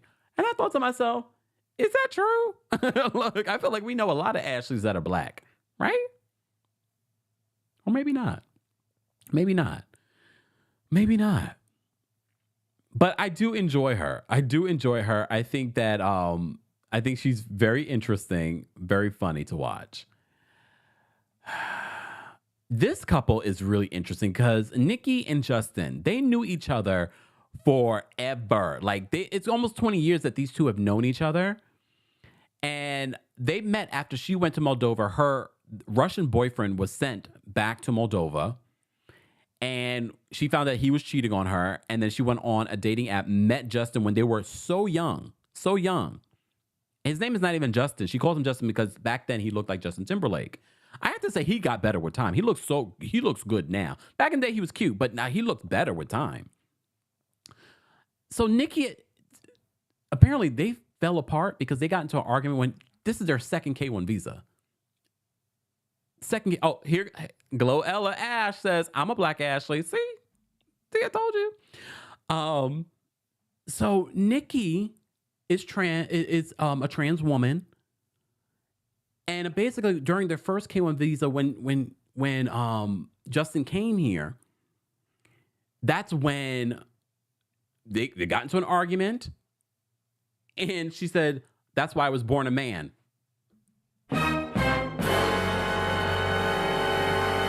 So she never told him. And she had that man come all the way here and she had never told him that. I'm going to say something to you guys. I have to say, I was wondering if she was a part of the community when she was talking to her stylist, because I know the stylist is a part of the community. And I was like, wait a minute, that's your stylist? I was like, wait a minute. Are you going to? And then literally like 2 minutes later, she admits that she was born a boy. And if you look at the old photos of Nikki and Justin together, she looked like a woman. She did. I have to say, with all the surgeries that she's done since then, she looks more like Amanda Lepore. Google it for those that don't know it. If you're in the community, you know who Amanda Lepore is. She looks more like that. So that's what made me kind of look at Nikki like, are you? She's admitted it. So apparently they've stayed in contact over the years, and now they're back in love with each other. She's going to Moldova to be with him and work on their second K1 visa. She feels like he's hung up on the fact that she was born a boy, and she feels as if they don't have enough sex. And I said to myself, the last time they were together, within the 2.5 weeks that they were together, they may have had sex 4 times. And I said, is that bad? And I get it, you don't see each other a lot, so maybe you want it on a daily basis. But then I said to myself, well, is that bad? 4 times? She feels as if since she told him that she's trans, that he's uncomfortable with it. I think he might be uncomfortable with it when it comes to you being in Moldova, but I don't think physically, because he's been with you physically multiple times. I just feel like the 4 times in 2.5 weeks wasn't bad. You know what I mean? But yeah, I'm interested though. I have to say, these new couples I'm interested in. I'm interested in The Witch. I'm interested in Gino and Jasmine a little bit, but not really. Not really. Who else did I miss? Did I miss anyone from this new couple? Oh, yes, I did. I missed this one in the middle. So this couple in the middle, I can't even remember their names. Like, I can't even remember their names. Damn it. You guys will remind me in the chat. But so they met each other on a mixed race situation. Like, she followed like a mixed race Instagram. For me, look, he looks like his pictures. She doesn't look like her pictures. But they've met each other already. All right? They've met each other. But he seems a little bit of a dog. But they both were sort of like, they have interesting history. She's on Bumble trying to find friends. He apparently is talking to other people when they were having a little bit of a situation during the pandemic. See, VK says 4 times is average, not great. See, that's what I was thinking. I was like, it's not great, but it's not bad. Scherzer says, hold on. Scherzer says, I don't know where some of y'all find time during the week for this. That's what I'm saying. Well, they're on vacation, but 4 times is more than enough. Apparently not for Nikki. The end says her wig is killing me. I don't feel like she looks. I feel like she's not a catfish, but I don't know. I feel like he looks like his photos. I think he's good looking, and she looks good looking here. But I don't love his personality. Apparently, she's bisexual. She hasn't told him yet. She just told her friend in this first episode. And she's like, she's not sure she wants to settle down yet because she wants to try things with a woman. But he's already plotting some sort of dance and proposal when she lands. I mean, I'm in until I'm out. We shall see. We shall see. So that's the new season of 90 Day Fiancé, season 10. All right. Guys, if you haven't already, be sure to like the video. It's an easy and free way of supporting the channel. We have almost 1,000 people on YouTube watching. Shout out to those of you that are watching on the KEMPIRE and KEMPIRE Daily on Facebook. Those of you watching on Twitch and Twitter. And those of you watching on TikTok, we appreciate you all being here. Let's move on because we have so much to cover and to talk about. All right. So before we get into some more reality TV talk for our Tuesday takeover, let's get into some more pop culture conversation that I wanted to talk about. First of all, hold on. Do I have that open? Do I have it open? I want to open it. Hold on, y'all. I just want to open because I want to give you an update on Ariana Grande. So Ariana Grande finalized her divorce, and I thought these details of the divorce were quite interesting. All right. So apparently Ariana Grande settled her divorce a few days ago, and apparently her ex, Dalton Gomez, is getting $1 million, according to TMZ. According to TMZ, her ex is getting $1 million. So they write this, it says there weren't a lot of contentious issues. There was a prenup, and as TMZ reported, they said when they broke the story that Ariana was going to cut Dalton a check. And according to the settlement, Dalton will receive $1,250,000 tax-free. I didn't know you could do that in a divorce. I didn't know you could do that. So he's getting $1,250,000 tax-free. And I wonder if this was not a contentious divorce because she's already moved on with the next man and got an apartment with him, allegedly.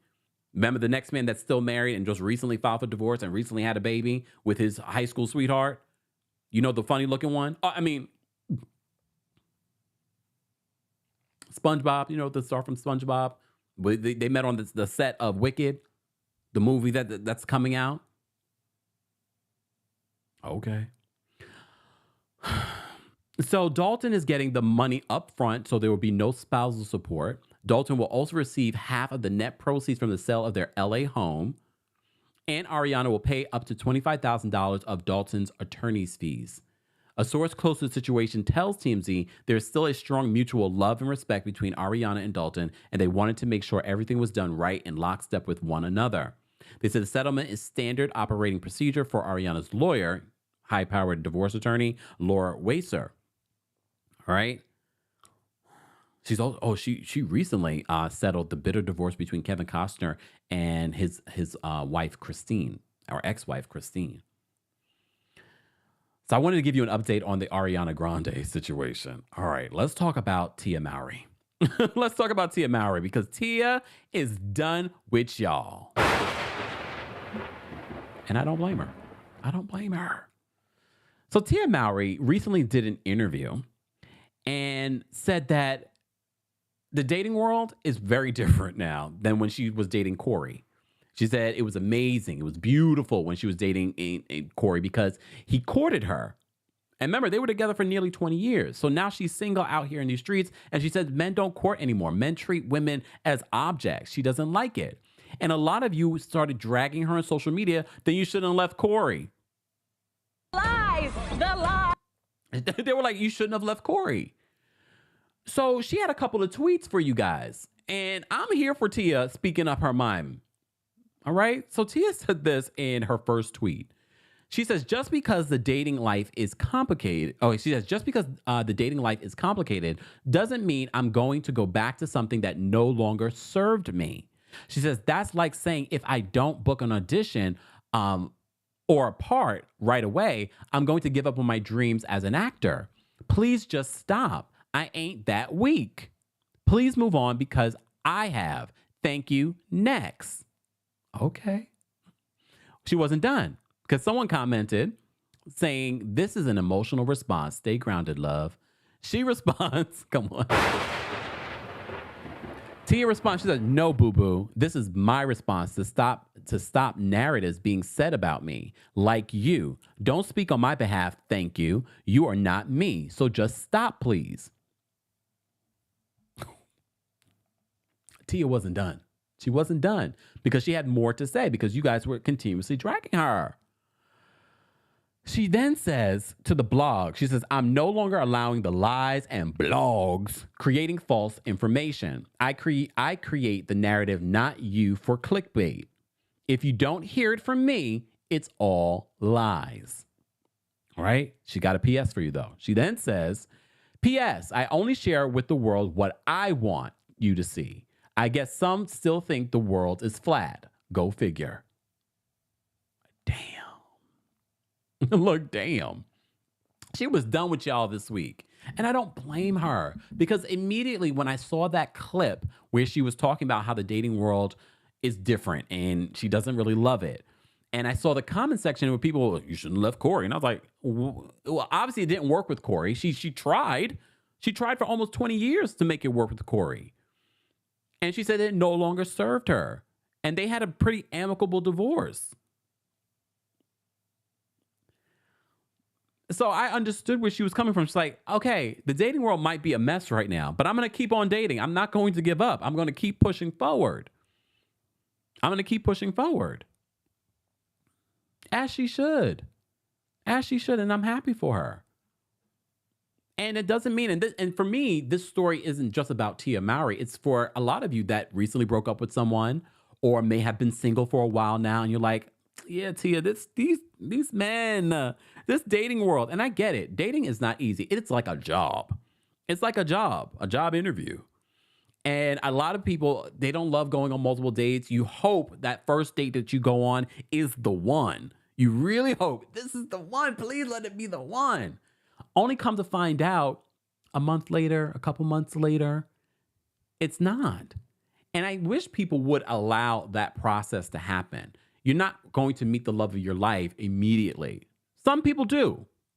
But sometimes you have to go through all of that in order to figure out, is this person for me? Or is this me choosing similar people like I did with my ex? It's a process. It's fantastic if you can meet someone and it work out from the beginning, but I don't know how often that happens. Sometimes you have to date multiple people at the same time in order to figure things out, or even one at a time. It's okay to do that too. And don't allow other people to force your hand to be in some sort of relationship if you're not ready. Just saying. Allow yourself the time to get to know people because, as you already know, when you meet someone for the first time, their representative is showing up. You don't really know people for a while. Sometimes it takes a couple months so that they give their representative a day off. Okay? So you can have a few fantastic first dates, and then all of a sudden, they show you who they really are. You know, one of my favorite quotes from Dr. Maya Angelou, may she rest in peace. When people show you who they are the first time, believe them. And a lot of times, they don't show you who they are the first time on your first date or second date. Sometimes they show who they really are in the first year. Believe them. So I'm proud of Tia and not allowing social media to dictate her dating life, because at the end of the day, y'all not going to be there to hold her hand when someone breaks her heart, or if she was to take Corey back. Don't take Corey back. You gave that a try. All right, you gave that a try, and if you do want to get back with Corey eventually, that's up to you. I'm not going to judge you either. But there's a reason why you left that man. All right. And it's very obvious that she left that man. Okay. So shout out to Tia Mowry. She says, if you didn't hear from me, it's a lie. All right. All right. Sound like Janet Jackson. Remember Janet said that? All right. Rahina, thank you so much for the super chat. Rahina says, it just seems like Kimberly is not interested in his culture. And speaking of Kimberly from 90 Day Fiancé, The Other Way. I do not see it for her. Meh. Me either. I don't think any of us do. Every week, I'm like, I'm just excited for the Indian wedding. All right, I'm just excited for the Indian wedding. Sherry says that the ship has sailed. That ship has sailed. Yeah, with Corey and Tia. Yeah. Is the dating world that bad, y'all? I don't know. I couldn't tell you. You know, I'm married. No playing. Imagine that will happen one day. One day. Gene says Corey catching strays. Sorry, Corey. All right, let's move on. What was the other story that I wanted to talk about? Oh, Mia. Let's talk about Mia. Mia. So over the weekend, we posted a story about Mia being exposed by her ex-husband, well, not ex, estranged husband, Gordon, who we met on the Real Housewives of Potomac. And Gordon basically did an interview with TMZ, and he said this. That I know there's going to come a time when I probably won't be able to satisfy all your needs. I want you to know that I am okay with you finding what you need elsewhere. I only have two rules. One is, don't give me a reason to look for it. Secondly, keep the kids out of it. As long as you'll do that, I'm fine. Now, what really aggravates me through all of this is that I've given her permission, but yet she still chooses to sneak around, chooses to lie, chooses to continually change her story about what's going on and why she's leaving me and this, that, and the other, and actually not even telling me why. What she's told me, well, she's told me that this guy's her soulmate. I said, well, hey, you can have the best of both worlds. I've said you can see someone, just don't make it public. Be careful and don't involve the kids.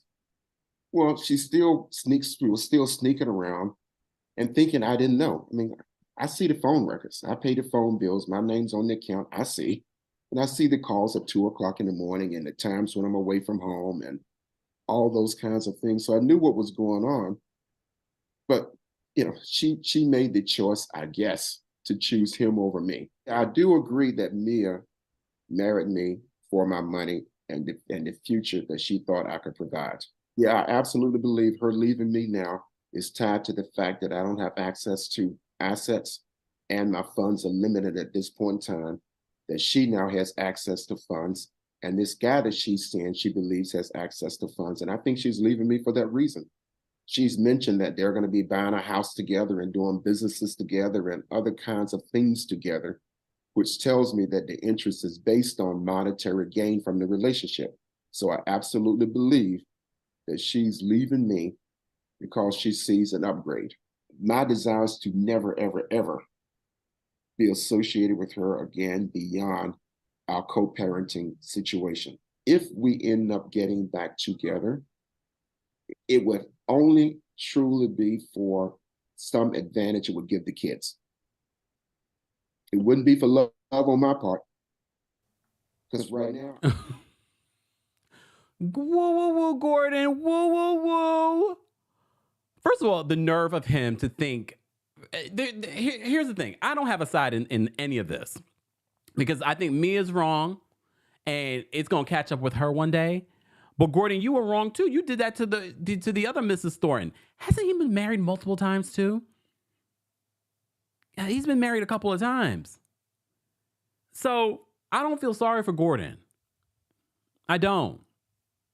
And the fact that he's like possibly you would get back with her.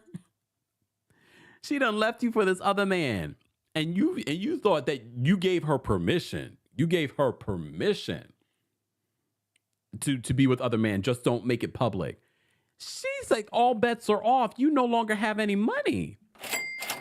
You no longer have any money. So all bets are off, sir. I'm going to find me a new sugar daddy. And everything that he says in this TMZ exclusive interview made me just kind of look at him like, you really thought that you can control a gold digger. A gold digger's going to dig for some more gold when you lose your gold. This is about to be an interesting new season of the Real Housewives of Potomac, starting November 5th. They're both messy. We already knew this. So none of this is a surprise. And a lot of you have speculated that you feel like it's just for a storyline. I don't think it's just for a storyline. I believe that this is 100% real based off of their characters. I truly believe that these two are out for self. They've always been out for self. They're both selfish people. And now both selfish people are turning on each other. Two cheaters are cheating on each other. And it's unfortunate because now there's 2 children involved. 3, because, you know, Mia had a son before being with G. I don't understand. First of all, the fact that you're coming to social media. Candace recently went on a podcast and was like, yeah, he reached out to Chris and to Eddie to spill tea on Mia, to give us information on Mia. And Mia, I know you talking to the blogs. You need to make it less obvious, though. I know you're new to this whole game. You're definitely talking to the blogs, Mia. But Mia, I said this too. Being the cute young thing is only going to last for so long, Miss Thing.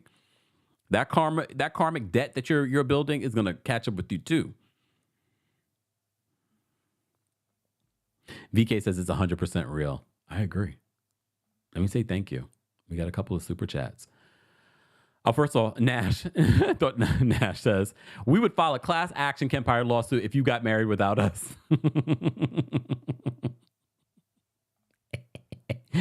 Abu, thank you so much for the super chat. Abu says, if she can't make it public, isn't the only option then to sneak around to not get caught and it made public? This is why you keep marriages shut. Good point. Nothing that he said in that interview made any sense. Lakeisha, thank you so much for the super chat. Lakeisha says he knows why Mia be lying married him. Mia be lying married him. If she is not fulfilled physically, emotionally, or financially with you, why stay? Oh, well, then come on. You got a good point. If she's not physically, emotionally, or financially, why stay? You want her to afford you the same liberty you didn't afford your ex-wife? Bye. Damn. Y'all are cold-blooded. Y'all are cold-blooded. Leela, thank you so much for the super chat. Leela says, what is in the water that is making these men so delusional nowadays?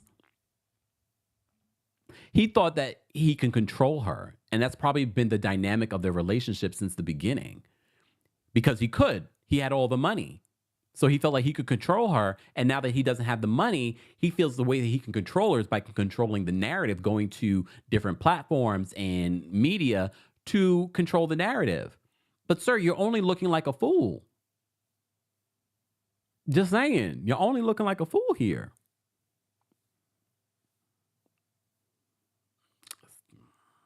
You know what's the saying? Play a stupid game, win stupid prizes. Woo, woo, woo, Gordon. Woo, woo, woo. Let's move on. Let's move on, y'all. Okay. What else did I want to talk about today? Let me look at my notes, y'all. And if you haven't already, be sure to like the video. It's an easy and free way of supporting the channel. We're already over 500 likes, but we have over 1,000 people watching on multiple platforms. Shout out to everyone watching on social media, on Twitter, TikTok, Twitch, Facebook. We appreciate you guys. All right. Let me see. Oh, but let's get into some more. Okay. Oh. Let's get into Below Deck Med, and then we'll get into the Drake and Joe Budden situation. All right. We'll end today's live on that. All right. Let me talk about Below Deck. Where's my Below Deck stuff? Below Deck. So the new season of Below Deck ended last week. Well, it didn't end, but the episode last week ended with Tumi versus Natalia. And I felt like Tumi came in too hot. And I think she was paying attention to what Kyle told her before coming here, and that affected how she was treating Natalia. But what I love this week, first of all, the fact that we had these Black women as the next charter guests, I was like, perfect. I love what one of the charter guests said to me. She's like, you are making a difference by being who you are and being here and being in the position that you're in. And then I love the fact that Tumi's talking about how There are a couple of black people in the yachting industry, but they're not in positions of influence or power. So now she's in a position of power, being the chief stew. I did feel like she came in hot with Natalia, but I also think that Natalia is not being great. I also think that Kyle is messy AF. He is causing a stir. I am here for him, though. He makes me laugh. I think he's hilarious. So I like him, but he's a mess. He's starting trouble between these two women. And Natalia's starting trouble between Toomey and the chef, Jack. And Jack was allowing, because my thing is, I would never judge someone or react to someone unless I felt like you were being rude to me personally. All right? Because people tell me things all the time about people. But I judge people on how you specifically treat me. So I feel like Toomey shouldn't have done that. I feel like the chef shouldn't have done that. Kyle is a messy boots. Kyle is messy. All right? But by the end of this episode, Natalia and Toomey are going at it. And they're loud, and Captain Sandy has to get involved. That's how the episode ended. But Below Deck so far, it's a slow start, but I'm here for it. As soon as Kyle got on that yacht, I was like, oh. You know what I was thinking? After watching so many different seasons of Below Deck, I'm like, these yachts aren't that impressive. Especially when I went to Greece, I saw some really impressive yachts. And I was like, these yachts are really not that great. Just a sidebar. But if you've been a fan of Below Deck Med, a lot of you are already very familiar with Natalia. So Natalia already has a lot of history with you guys. So a lot of you are like, I don't like her. This is my first time getting into Below Deck Med and talking about it and recapping it here. So I'm sort of like indifferent to her. Like I see that Toomey came in hot, but I also didn't love Natalia this week because I felt like she was stirring the pot. She tried to turn the chef against Toomey, and Toomey and the chef have to have a good communication. And apparently there was some miscommunication, partially because of Kyle as well, between what the guest wanted and what the chef understood. All right. So that has caused an issue between the two of them. But I thought it was a solid episode. Below Deck, it's one of my favorite shows because you have to have a real skill set. I love the little conversation that Toomey had with one of the charter guests talking about a black woman being in this position. She's like, it was uplifting. And I was like, bravo, bravo, bravo. I like this. I like to see this. And I like that they're talking about this. And it makes me wonder if some of what is that Toomey's experiencing with the crew could be a little bit of like, who are you? You know what I mean? Just saying. I always kind of gotta keep that other eye open. My side eye. Side from RHONY. That's my new thing. My side eye open. Are you being a mean girl? Are you being something else? So we shall see. The other crew, I'm sure we will get into them. Right now, this week, I'm more invested in Toomey, Natalia, and Kyle and that mess. All right. Let me see what you guys are saying. D says, hold on. D says, I don't like Kyle from last season. Toomey better get them together because they do have a history of coming for the black people.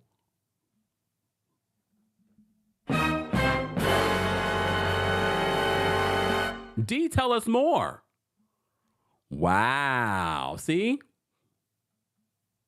Kyle is a mess, though. I can see that he is very, very messy. Philly says, do you, Philly John, hey, Philly John, shout out to our Kings Guards, guys. Don't forget to say hello to them. Do you recap Basketball Wives? We don't, because I feel like our community doesn't want me to talk about Basketball Wives. I'm guessing maybe if the season is good, you guys will let me know. But I'm kind of over Evelyn coming back for like the 50th time. Like, girl, get a life. No. I mean, just like you would think that someone would elevate from this and not constantly come back to the same thing that made you famous. Just saying. And she left. She took a little bit of a break when she was horrendous to OG. We didn't forget. Look, we didn't forget. Just saying. Deborah says that Natalia needs to take several seats. I don't love. Here's the thing. even in the fight in this particular episode between Toomey and Natalia, I felt like Natalia was doing too much. I know you were a chief stew, but respect the current chief stew in the way that she wants to do things. Because she was complaining that, oh, why didn't you have Kyle clean up all of this stuff last night? Because she's like, I wanted him to go to bed at 3 a.m. I didn't want him staying up any later, which I get. I get. And even if you don't agree with it, that's the way that she wants to run this ship. She is the boss here. Well, they get into it, they're screaming, and then Captain Sandy has to interrupt them and be like, what is going on here? See, everybody in the chat saying no basketball wives. See, told you my community doesn't want me to talk about it. I'm okay with it. I'm not watching it. It's one less thing for me to watch. But if you're just joining us, we talked about like how many shows? How many shows did we talk about? We talked about 90 Day Fiancé, 90 Day The Last Resort, 90 Day Fiancé The Other Way. We talked about Below Deck. We talked about Big Brother season 25. We talked about Love is Blind season 5. And I talked about some other things that I haven't talked about here on our podcast. So if you haven't subscribed to the KEMPIRE Radio Podcast, be sure to subscribe today. And don't forget to give us a 5-star rating. 5-star rating. All right. So I don't want to stay too long on Below Deck just because we also have to talk about Joe Budden and Drake. But Leela, thank you so much for another super chat. Leela says, off topic, I know you don't really care. I care about Andy, but will you be watching Mary Cosby and Z-Way on Watch What Happens Live tonight? I should, right? I feel like that's going to be a messy Watch What Happens Live. So maybe I will. And I will probably talk about it during our Real Housewives of Salt Lake City recap tomorrow. So stay tuned for that. Leela, so thank you for the reminder. So maybe I will watch it just so you guys can hear my thoughts on it. Because I know it's going to be a mess. All right. Or maybe I'll do something separate for that live just because I know that comes on pretty late. They come on at 9 o'clock tonight, Salt Lake City. So maybe. Rahina, you see why Tuesday Takeover, why I end up not taking callers? Because by the time I take callers, I've already been talking for 2 hours. I've been talking for 2 hours and we haven't even finished. So this will be our last hot topic of the day. If you don't know what Tuesday Takeover is, this is where we cover a variety of pop culture news, reality TV, and reality TV news. So let's get into this Joe Budden situation and Drake. So Drake has a new album. All right. For those that don't know, for all the dogs, that people had mixed feelings about. The reviews for this album have been mixed. And I talked a little bit about this in a previous video about Drake. And this time, Drake is clapping back at Joe Budden. So Cardi B recently clapped back at Joe Budden, even though Joe Budden, according to what a lot of you have said, has really celebrated and loved Cardi B. So the one criticism he had about her, she went on, I think it was Spaces or somewhere, and complained about him judging her. And then she was upset that he had Tasha K on his podcast. However, that interview never aired. He decided not to air the interview and that he received backlash for that. All right. So now, oh, Joe, poor Joe. For those that don't know who Joe Budden is, he was on Love and Hip Hop, but before all of that, he was also a rapper. All right. And a lot of people respect him as a rapper. So a lot of people also respect his opinion on other rappers and their music. So Drake was not here for what Joe Budden had to say about his new project. All right. And I have to say what he said about the project, even though apparently Joe Budden is a fan of Drake. He just didn't feel as if Drake's new work is the same, or at least on the same level as his past work. Okay. So Drake was in his feelings because already Drake was in his feelings when Charlamagne the God had thoughts on his song. What was that? Slime Me Up? I don't remember what it's called. The song with SZA. So Charlamagne said that he didn't really like the song. And Drake decided to shade Charlamagne. Y'all can learn a thing or two from Beyonce. Drake is on that level. Like Drake is on a level in hip hop and in pop culture and pop music that is up there, but he doesn't conduct himself that way. He gets in his feelings, but he's also a Scorpio. He's a water sign. So they're emotional. All right. Now y'all saying Pump It Up. That's Joe Budden's song. All right. He had that one hit wonder. So Drake decided to clap back at Joe Budden for criticizing this new album. All right. So he said this in a long post. All right. So he at Joe Budden and says, "You have failed at music. You left it behind to do what you're doing in this clip because this is what actually pays your bills. For any artist watching this, just remember you are watching a failure give their opinion on his idea of a recipe for success. A quitter give their opinion on how to achieve longevity. You switched careers because the things that pop into your brain had you broke, living check to check. Damn. And the raps you write had 450 men showing up to your shows in dusty Eniche jeans to screw up their face to Mood Music 29 and pretend you are the GOAT. Please go to any artist that's doing what they feel is right. Don't let these opinions affect your mindset after the fact. This guy is the poster child of frustration and surrendering. You retired and we never hung up your jersey. We don't even remember your number. We know you're doing we know you for doing this. You withdrew from rap not because you accomplished all you need to, it's because it wasn't working for you. I never want anybody in the generations to think that the whole everybody's entitled to their opinions is a real thing." Wait, really? Okay. This man is projecting his own self-hate and the fact that I did continue to do everything he wanted to do for himself, that he wanted to do for himself. If you need it, put it in simpler terms. I own 767. He owns a modest house in the 973 and flies first class on special occasions. Damn. Okay. All right, Drake. Drake was in his feelings when he wrote this. All right. So as you can see at the bottom, Joe Budden responds to Drake. He says, "You'll grow up sooner or later. Father Time is undefeated." Damn. Like, really?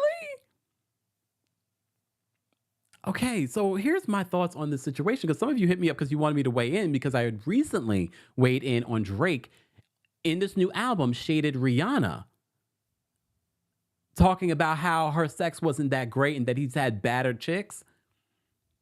And I was like, Drake, let the obsession go with Rihanna. All right? Let the obsession go.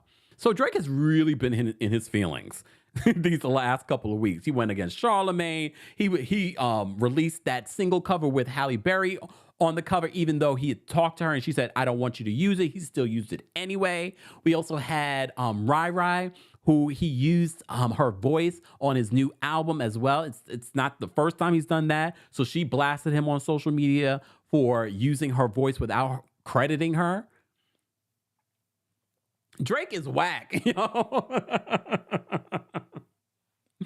Makia, yes, I did see that. I'm not giving Drake's father no more light. Drake's father is weighing in on this situation too. It's a mess. It's a whole mess. I just wanted to weigh in on what initiated this fight. What initiated this fight between Drake and Joe Budden was the fact that Joe Budden did not like this new project, and Drake was not happy about it and said, "You failed at music."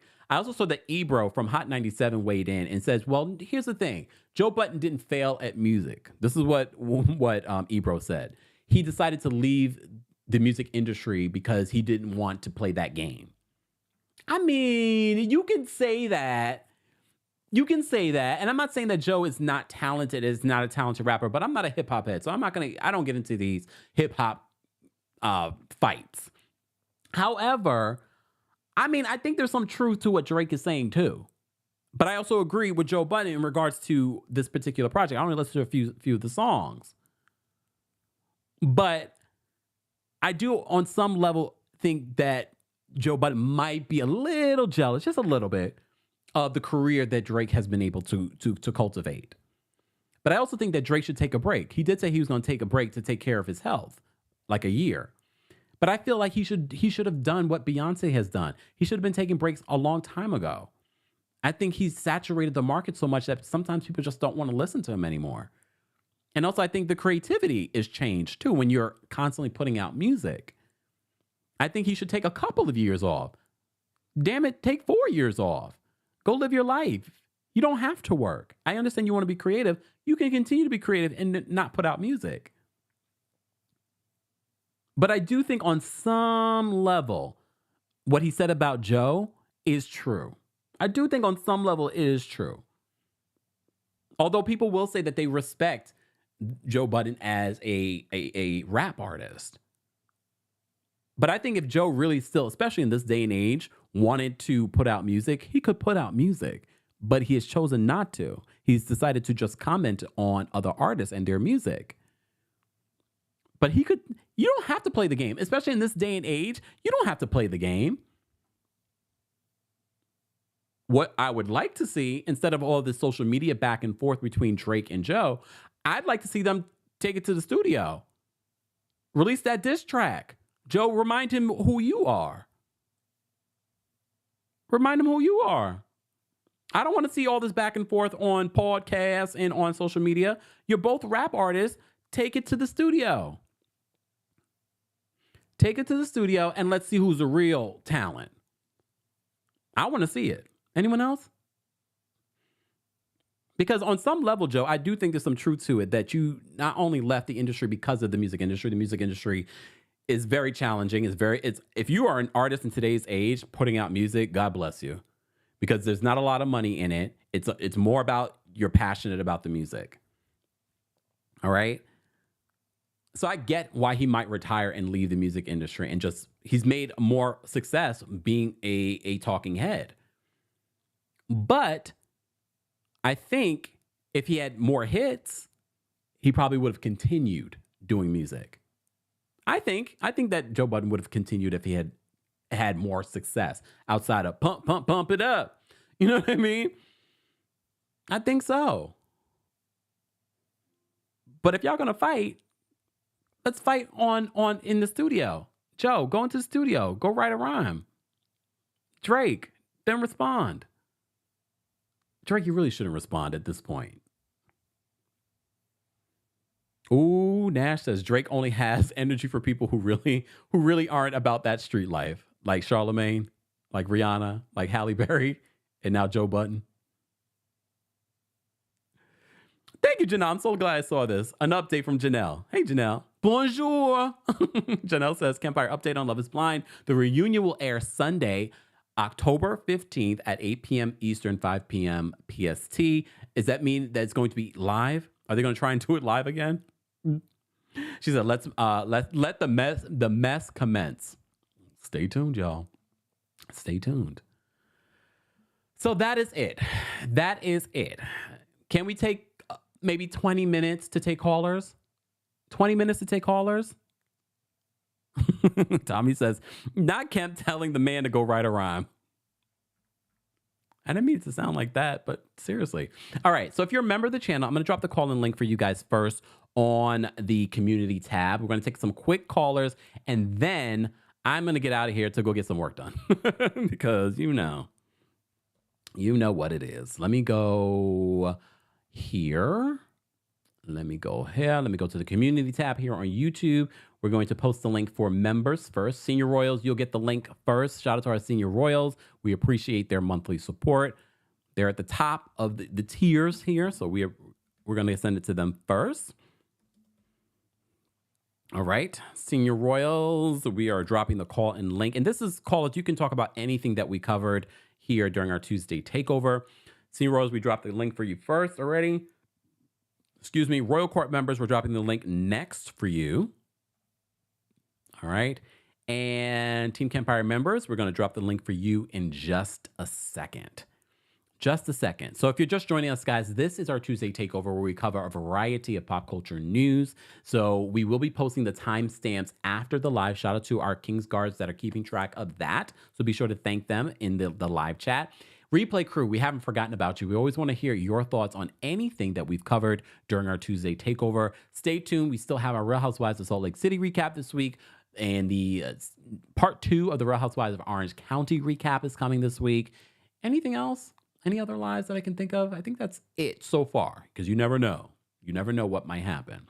Also, a new episode of our podcast dropped yesterday, so be sure to check that out. And as always, don't forget to rate and review us 5 stars on your favorite podcast platform. If you listen to us on Apple Podcasts, make sure you leave a review there. But if you have access to a Spotify account, go leave a 5-star review there. All right? We appreciate it. All right. Shout out to everyone watching on TikTok. We appreciate you guys as well. Thank you, thank you, thank you. And shout out to all of you that have been here this entire 2 hours. Thank you, thank you, thank you. All right. All right. So I'm going to drop the call-in link next for our Team KEMPIRE members and live chat. We're almost at 600 likes. If we get to 600 likes, I will drop the call-in link for you guys here in the live chat for the general audience. All right. So let's get to 600 likes and we will drop the call link here.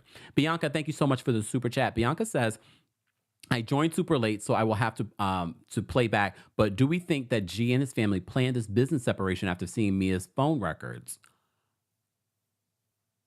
I mean, I wouldn't put it past anybody. Part of me thinks that the family pushed G and Mia out because maybe something that Mia was doing. To be honest with you. And maybe once he's divorced from her, they'll let him back into the business. Maybe. Leela, thank you so much for the super chat. Leela says, Drake at his big age decided to make a song with Sexy Red. I'm from St. Louis, and even I think that is lowbrow. Drake is definitely worn down and whack. Leela, thank you so much for another super chat. We appreciate your support. Oh, worn down and whack. Damn.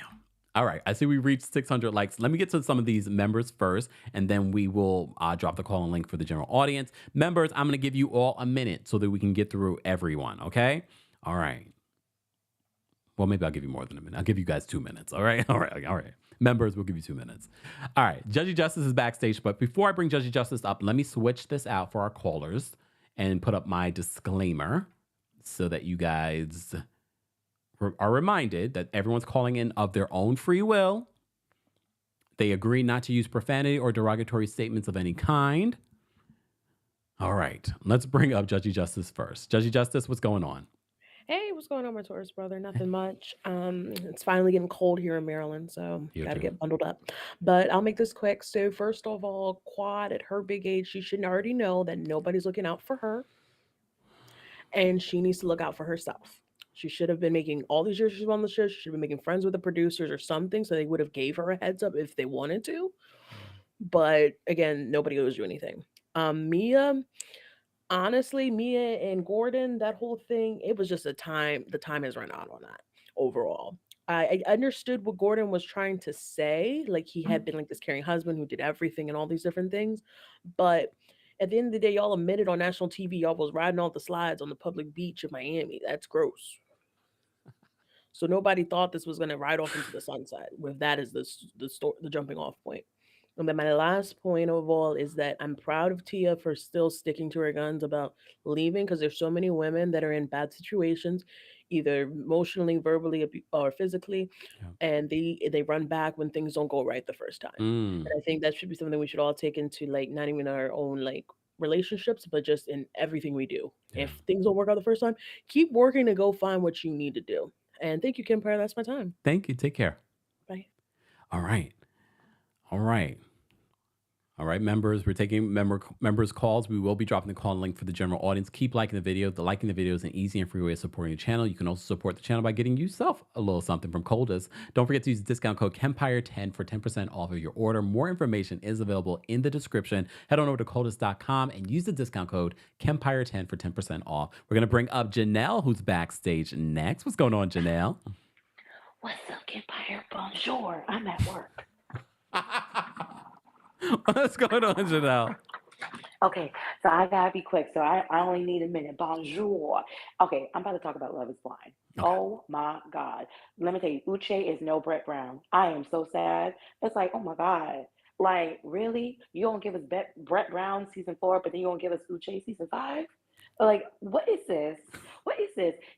Someone called him on YouTube an antagonistic narcissist. And I was like, you know what? That is apropos. Okay, but also, I do think Lydia is a little crazy, but I do think Uche he's putting on, I think he also is trying to label her worse than she actually is to make Mm. himself seem better. Mm. So I think they're both terrible equally, but and also Aaliyah, girl, you like to run. And like she a runner, she a track star. So girl, I don't know what's going on with you. So that's a whole set of other issues, but her issues are not nearly as bad as Uche and Lydia. And Lydia, we know you're not with your listen, as many times as you kept saying how much older than Milton you are and all this stuff, and you keep talking about it, and then you switched up in front of his family like the way you did. Or wait, you haven't watched the last 2 episodes, have No, you? I did. I watched all of it now. Oh, okay. Okay, I didn't want to spoil anything. The way she switched up in front of the mama and the sister, I was like, girl, you are not fooling anybody. Okay, stop it. Stop it.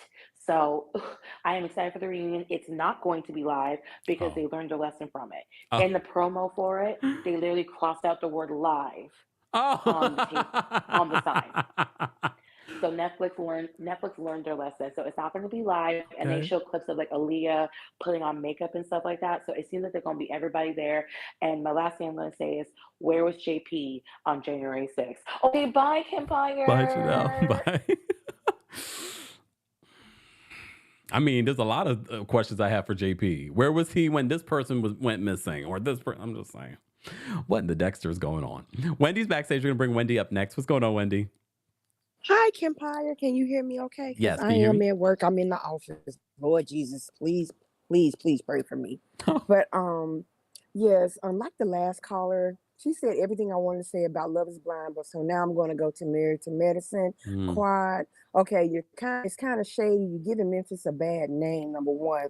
And then number two, you signed a contract after they started filming, so you had to have known that Dr. G and his new wife is going to be on the show. So if it was so disrespectful, how come you just didn't decline to be on the show? Huh? Okay, we see you. We see you. That's some shady boots there. That's what she like to say, shady boots. That's very shady boots. So I'm thinking that they probably did let her know, but then they told her we would give you more money if you would come on the show because they knew some kind of drama was going to get off. I don't put it past any one of them. Mm. So Okay. yeah.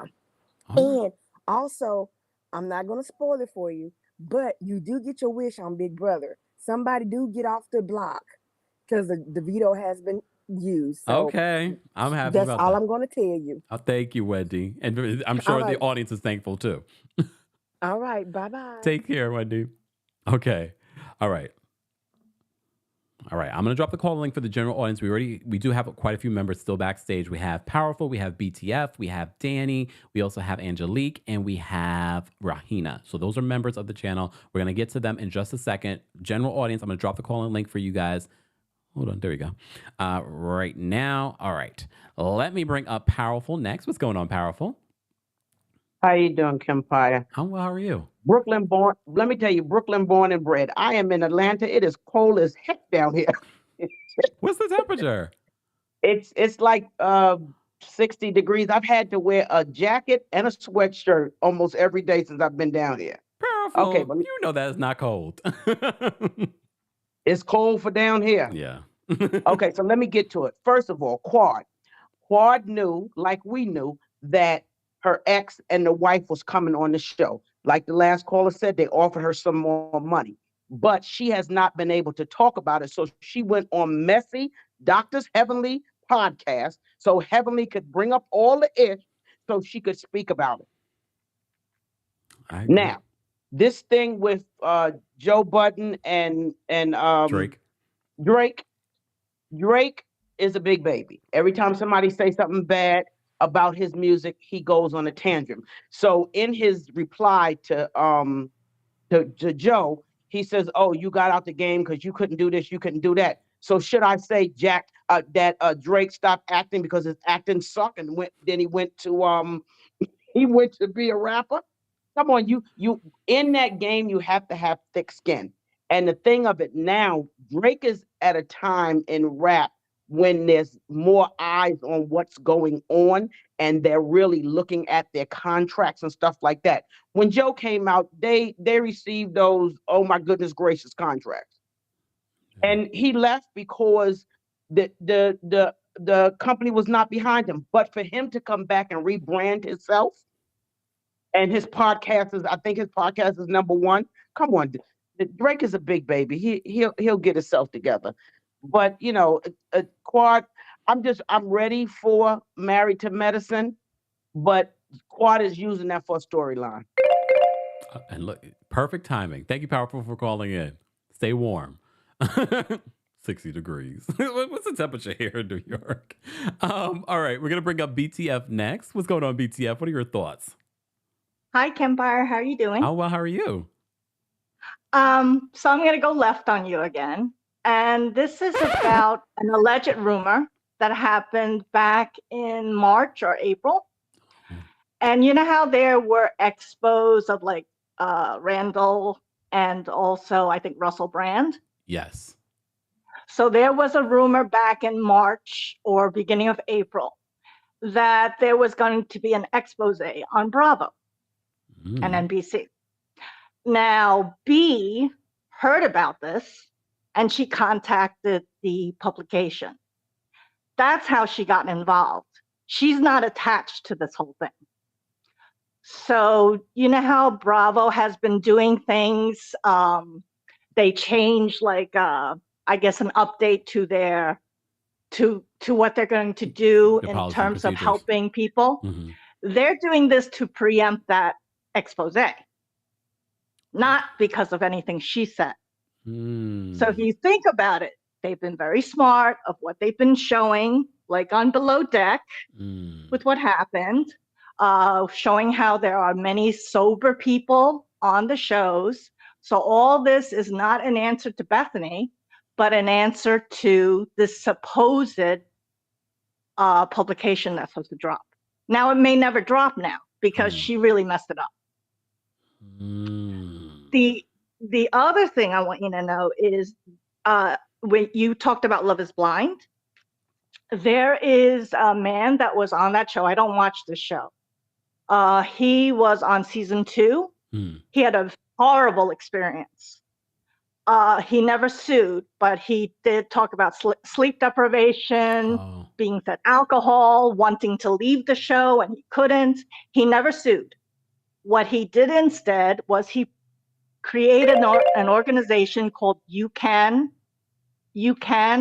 Foundation, and it is for all reality people, new and old, that will help them with their legal issues, reading contracts, as well as mental health. Wow. He will not associate himself with Bethany, because, so he doesn't want to rile that maniac, and he doesn't want to attach himself. He wants to do something good for the reality. That sounds great. Can you again name the organization that he formed? The guy's name is Nick Thompson. He was on season 2, and his organization is called the letter U, and then CAN Foundation or organization. And he's on Instagram, so you can look him up. And it literally is to help current, future, past reality TV stars because they don't know how to read contracts, and legal help and mental health as well. That's awesome. Thank you, BTF, for calling in and sharing that with us. Okay. Take care. Take care. Bye-bye. Bye.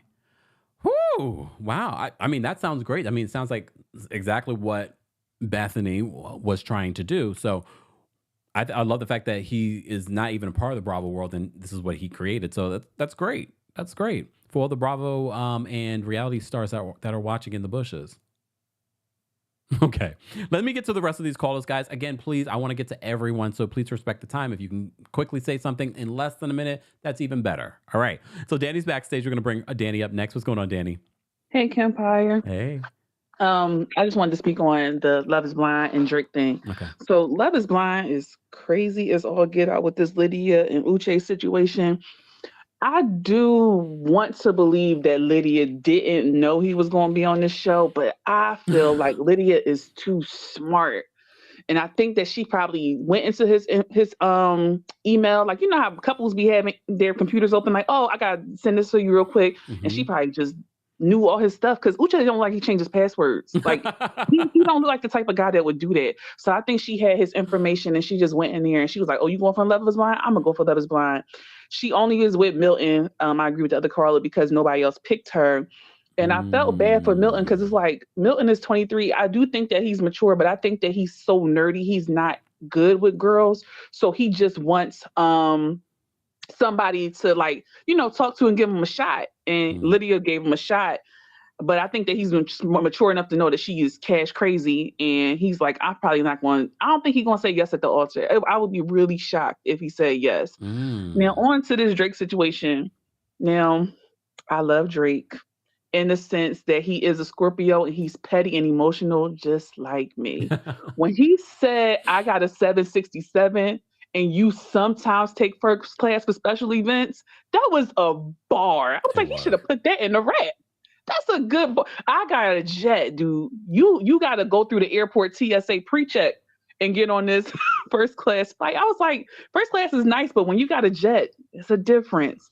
So I felt like Joe Budden. I'm not a Joe Budden fan anyway, because he does talk crazy about a lot of people.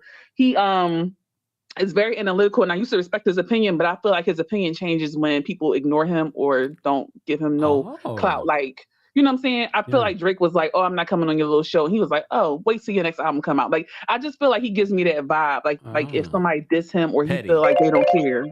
Well, anyway, I'm sorry. I don't want to take up more time. Have a good one, KEMPIRE. You too. Take care. I love when you guys call in. That's interesting because I don't really listen to Joe Budden's podcast anymore. I used to listen to it back in the day when Rory and Mal were on it, but I haven't really listened in a long time. So that's really interesting. And I wouldn't be surprised. I mean, look, people are sensitive and they get in their feelings. And even though they try to be the most professional, I can see where people will allow being sensitive or being slighted by someone affect their biases. Okay. All right. Angelique is backstage. We're going to bring up Angelique next. Hold on. Hey, Angelique, what's going on? Hey, Empire. It's been a minute. So I wanted to say hi. Thanks for taking callers. Of course. I wanted to do the 90-Day Fiancé real quick. I've been watching UK too. Do you not watch that one? Yeah, we recapped it. Oh, I didn't hear that part. Okay, thank you. I just needed to be updated. So with the new one, I was just saying that I kind of liked how they had people that actually knew each other from before, previous relation, then getting back into it. That makes it more realistic to me than catfishing. So I'll probably actually watch this one. Okay. Yeah, that's it. And then with the quad thing, she knew that was happening, so that was confusing. That's my whole thing too. And yeah, and then thank you for updating with Joe Budden and other things that I do not watch. And I don't watch Big Brother. Maybe I will. Might be worth it. But it. everything else that's dropping right now, because there's going to be, 4 or 5 Bravo shows on at the same time. Yes. So keep that up for me, please, too. And trying to go to BravoCon. I'm back in Detroit now, so I can't just hop, skip, and jump over from LA. Yeah. But I'm going to try to see you, okay? Okay. Stay tuned. Okay, thank you, Kim. Bye. All right. We're going to bring up Rahina next. Hold on. Rahina, what's going on? Hi, KEMPIRE. Hey. Finally, I'm back on a Tuesday. Yay. First, thank you for staying and talking to us after your 2 hours of talking nonstop. Thank you. So what I wanted to know is, what are your thoughts on how Izzy and his fiance, I don't remember what her name was, how they were talking to Johnny and kind of like treating her. I thought it was kind of like borderline bullyish. It was a little mean. So, I could see that. I could definitely see that. Yeah, she was kind of like crying a lot, and she was, I don't know, I just didn't like the way that he was talking to her. It was a bit much to me. I don't know. Yeah, especially when he had his own secrets. Yeah. And lies. Yes, for sure. Yeah. Thank you. Thank you, Rahina, for calling in. No problem. Bye. Yeah, I feel like, we didn't, because it's a long show, we didn't get to really expand on that party where everyone got together that was a part of the show, or at least that were significantly part of the show, where Izzy did confront Johnny about lying to Chris and versus what she had told him, only for us to find out a couple of episodes later that you weren't fully transparent with Stacey. And they were kind of, especially for him being a man, being aggressive towards Johnny. It was a bit much. Even though I do think that Johnny was not 100% honest as well, especially with Chris. Just saying. All right, we have Kari backstage. We're gonna bring up Kari next. What's going on, Kari? What's up, KEMPIRE? Hey. Can you guys hear me clearly? Yes. Okay, good. It's been a minute since I called in. Let me be fast. All right, Gordon wasn't telling us that Mia is a gold digger. He was telling her new boyfriend she's a gold digger. Oh. So he could sabotage their relationship. That whole interview was him trying to get Mia back by default. Because if every man thinks she only wants them for money, then she has no choice but to stay with him and his dwindling funds. That's my opinion. My other opinion is Quad didn't care when the producers used her to kick Mariah off the show that she created, so she should be crying now that they're using her and her embarrassment for ratings. They've let her slide by multiple seasons for bringing nothing but boring storylines and lies. It's time to pay what you owe. And this season they come to collect, and we will be enjoying every single second of your misery because, ooh, don't you love making people miserable? No! We gonna love to see you upset. We gonna love to see you crying. Ooh, G got a new wife. Ooh, I hope he get her pregnant. Ooh. Ooh, bye. But Kari is so petty. Oh my God. She is so petty. All right, let me get to everyone else. We've got Lala?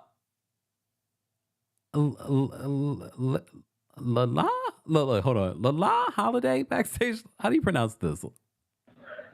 It's Lila. Hey, Lila. What's going on? I'm good. Yeah. My parents, I was born in the 90s, so they put that little apostrophe. Not thinking about computers, clearly. Anyway, no, what I wanted to get into was... Oh, wait. First of all, Lila, do me a favor. You have the television on? Turn it off. I think so. I hear a lot of stuff in the background. Oh, I'm sorry. Can you hear me now? I can hear you better now. Okay, good. Yeah, I'm sorry. I'm at the airport. Go ahead, Lila. Yes, I want to talk about Izzy. He irks my spirit and soul, like with a passion. When he was talking to Stacey about that debt, I'm like, this is a lie. This is some trickery. $3,500? $3,500? There is no way your debt is that bad. Over $3,500. You could have got a personal loan. You could have worked some extra shifts at McDonald's, something. Not extra There is shifts. no way. And yeah, I think he's just a liar, and he likes to minimize like everything. Like Stacey said, he goes around in circles. Like when he was telling Johnny that, oh, we were in a relationship, it wasn't a breakup. Yeah, so his character, his whole aura, it triggers me. But that's all. Have a good day. Thank you, Lila. Take care and have a safe flight. All right. Y'all call from everywhere, and I love it. I love it. Kiki is backstage. We're going to bring Kiki up next. We have Kiki and Tina backstage. They will be our last callers for our Tuesday takeover. If you're just joining us, don't forget to like the video. It's an easy and free way of supporting the channel. After the live, we will be posting the timestamps because our lovely King's Guards are keeping track of that. We'll post that for everyone that wants to go to specific stories. We're going to bring Kiki up next. What's going on, Kiki? Hey, it's Kiki from Jamaica. Hey. It's been a while, but yeah. First I would like to speak about Quad. The whole thing with her and Dr. Greg. I feel like, as what Nini said, you never win when you play dirty, and Quad, you have done so much. Like for example, the way how she did that whole thing with Mariah and alleging that she did cocaine and all of that. Yeah. That was messed up. Don't you like even the whole thing? Bravo used her. They used her, and now they're throwing her to the side. I saw a tweet that said that Mariah was in the trailer more than Quad, and I cracked up because it's true. Like we didn't see Quad at all. The next thing I want to speak about is the whole Joe Budden and Drake thing. Yeah. I feel as if like Joe Budden, he is speaking the truth regarding that. I feel like Drake, the Drake that I knew, he used to make like music that's good, but now he's trying to make viral music and he's culture appropriating. I hate the whole thing. It's like a culture vulture and all of that. So yeah, but I also feel like Joe Budden is also two-faced as well, because with the whole situation with Cardi B and all of that, when Cardi B addressed him and all of that, he declined the interview with Tasha K, even though he filmed it and everything. So I feel like he's like two sides, like he's two-faced as well. If he doesn't like someone, then he's gonna talk trash about them. It would be like Charlemagne Jr. So yeah. All right. Thanks, Kiki, for calling in. All right, we're gonna bring up Tina as our final caller. What's going on, Tina? Hey, KEMPIRE, long time no hear from. No, how are you? All right, over here warming up in Tennessee. It's been cold. Oh yeah, everywhere. I'm just going to read this definition. The force produced by a person's actions in one life that influences what happens to them in the future lives. Gordon and Quad. It is called karma. Both of them. Gordon, I mean, come on now. You didn't think she married you for your good looks, did you?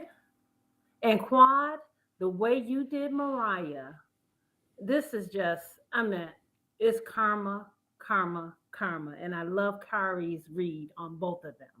You're getting what you deserve.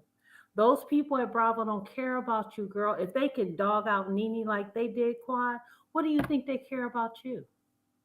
Bye, boo-boo. Oh.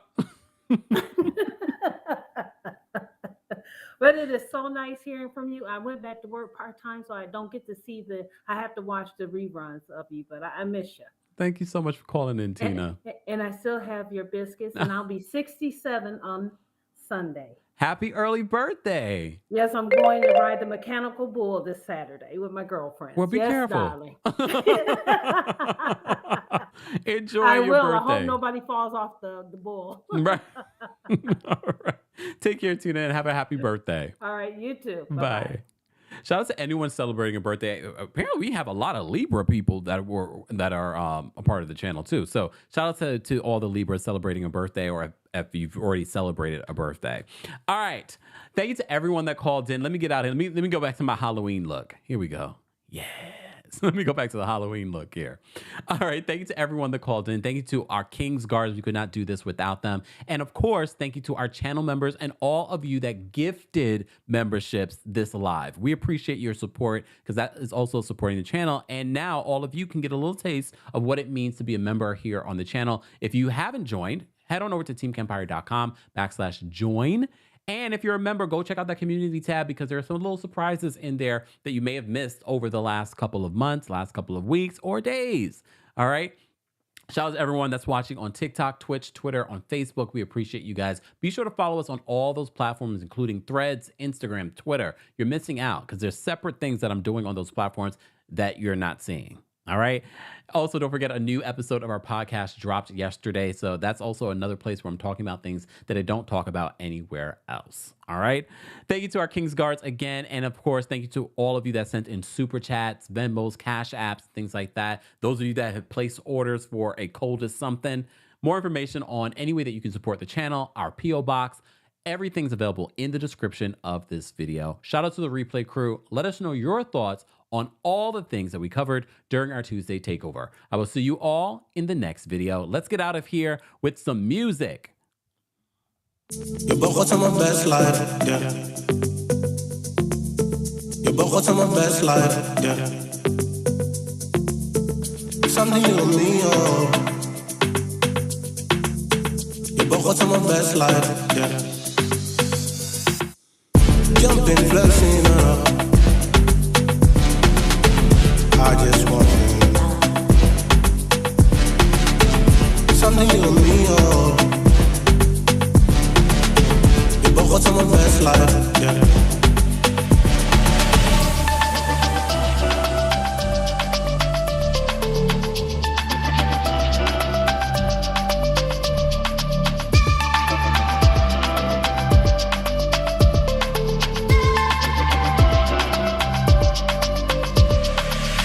You both got my best life, yeah.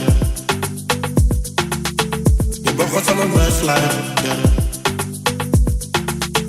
Something you and me, oh. You both got my best life, yeah.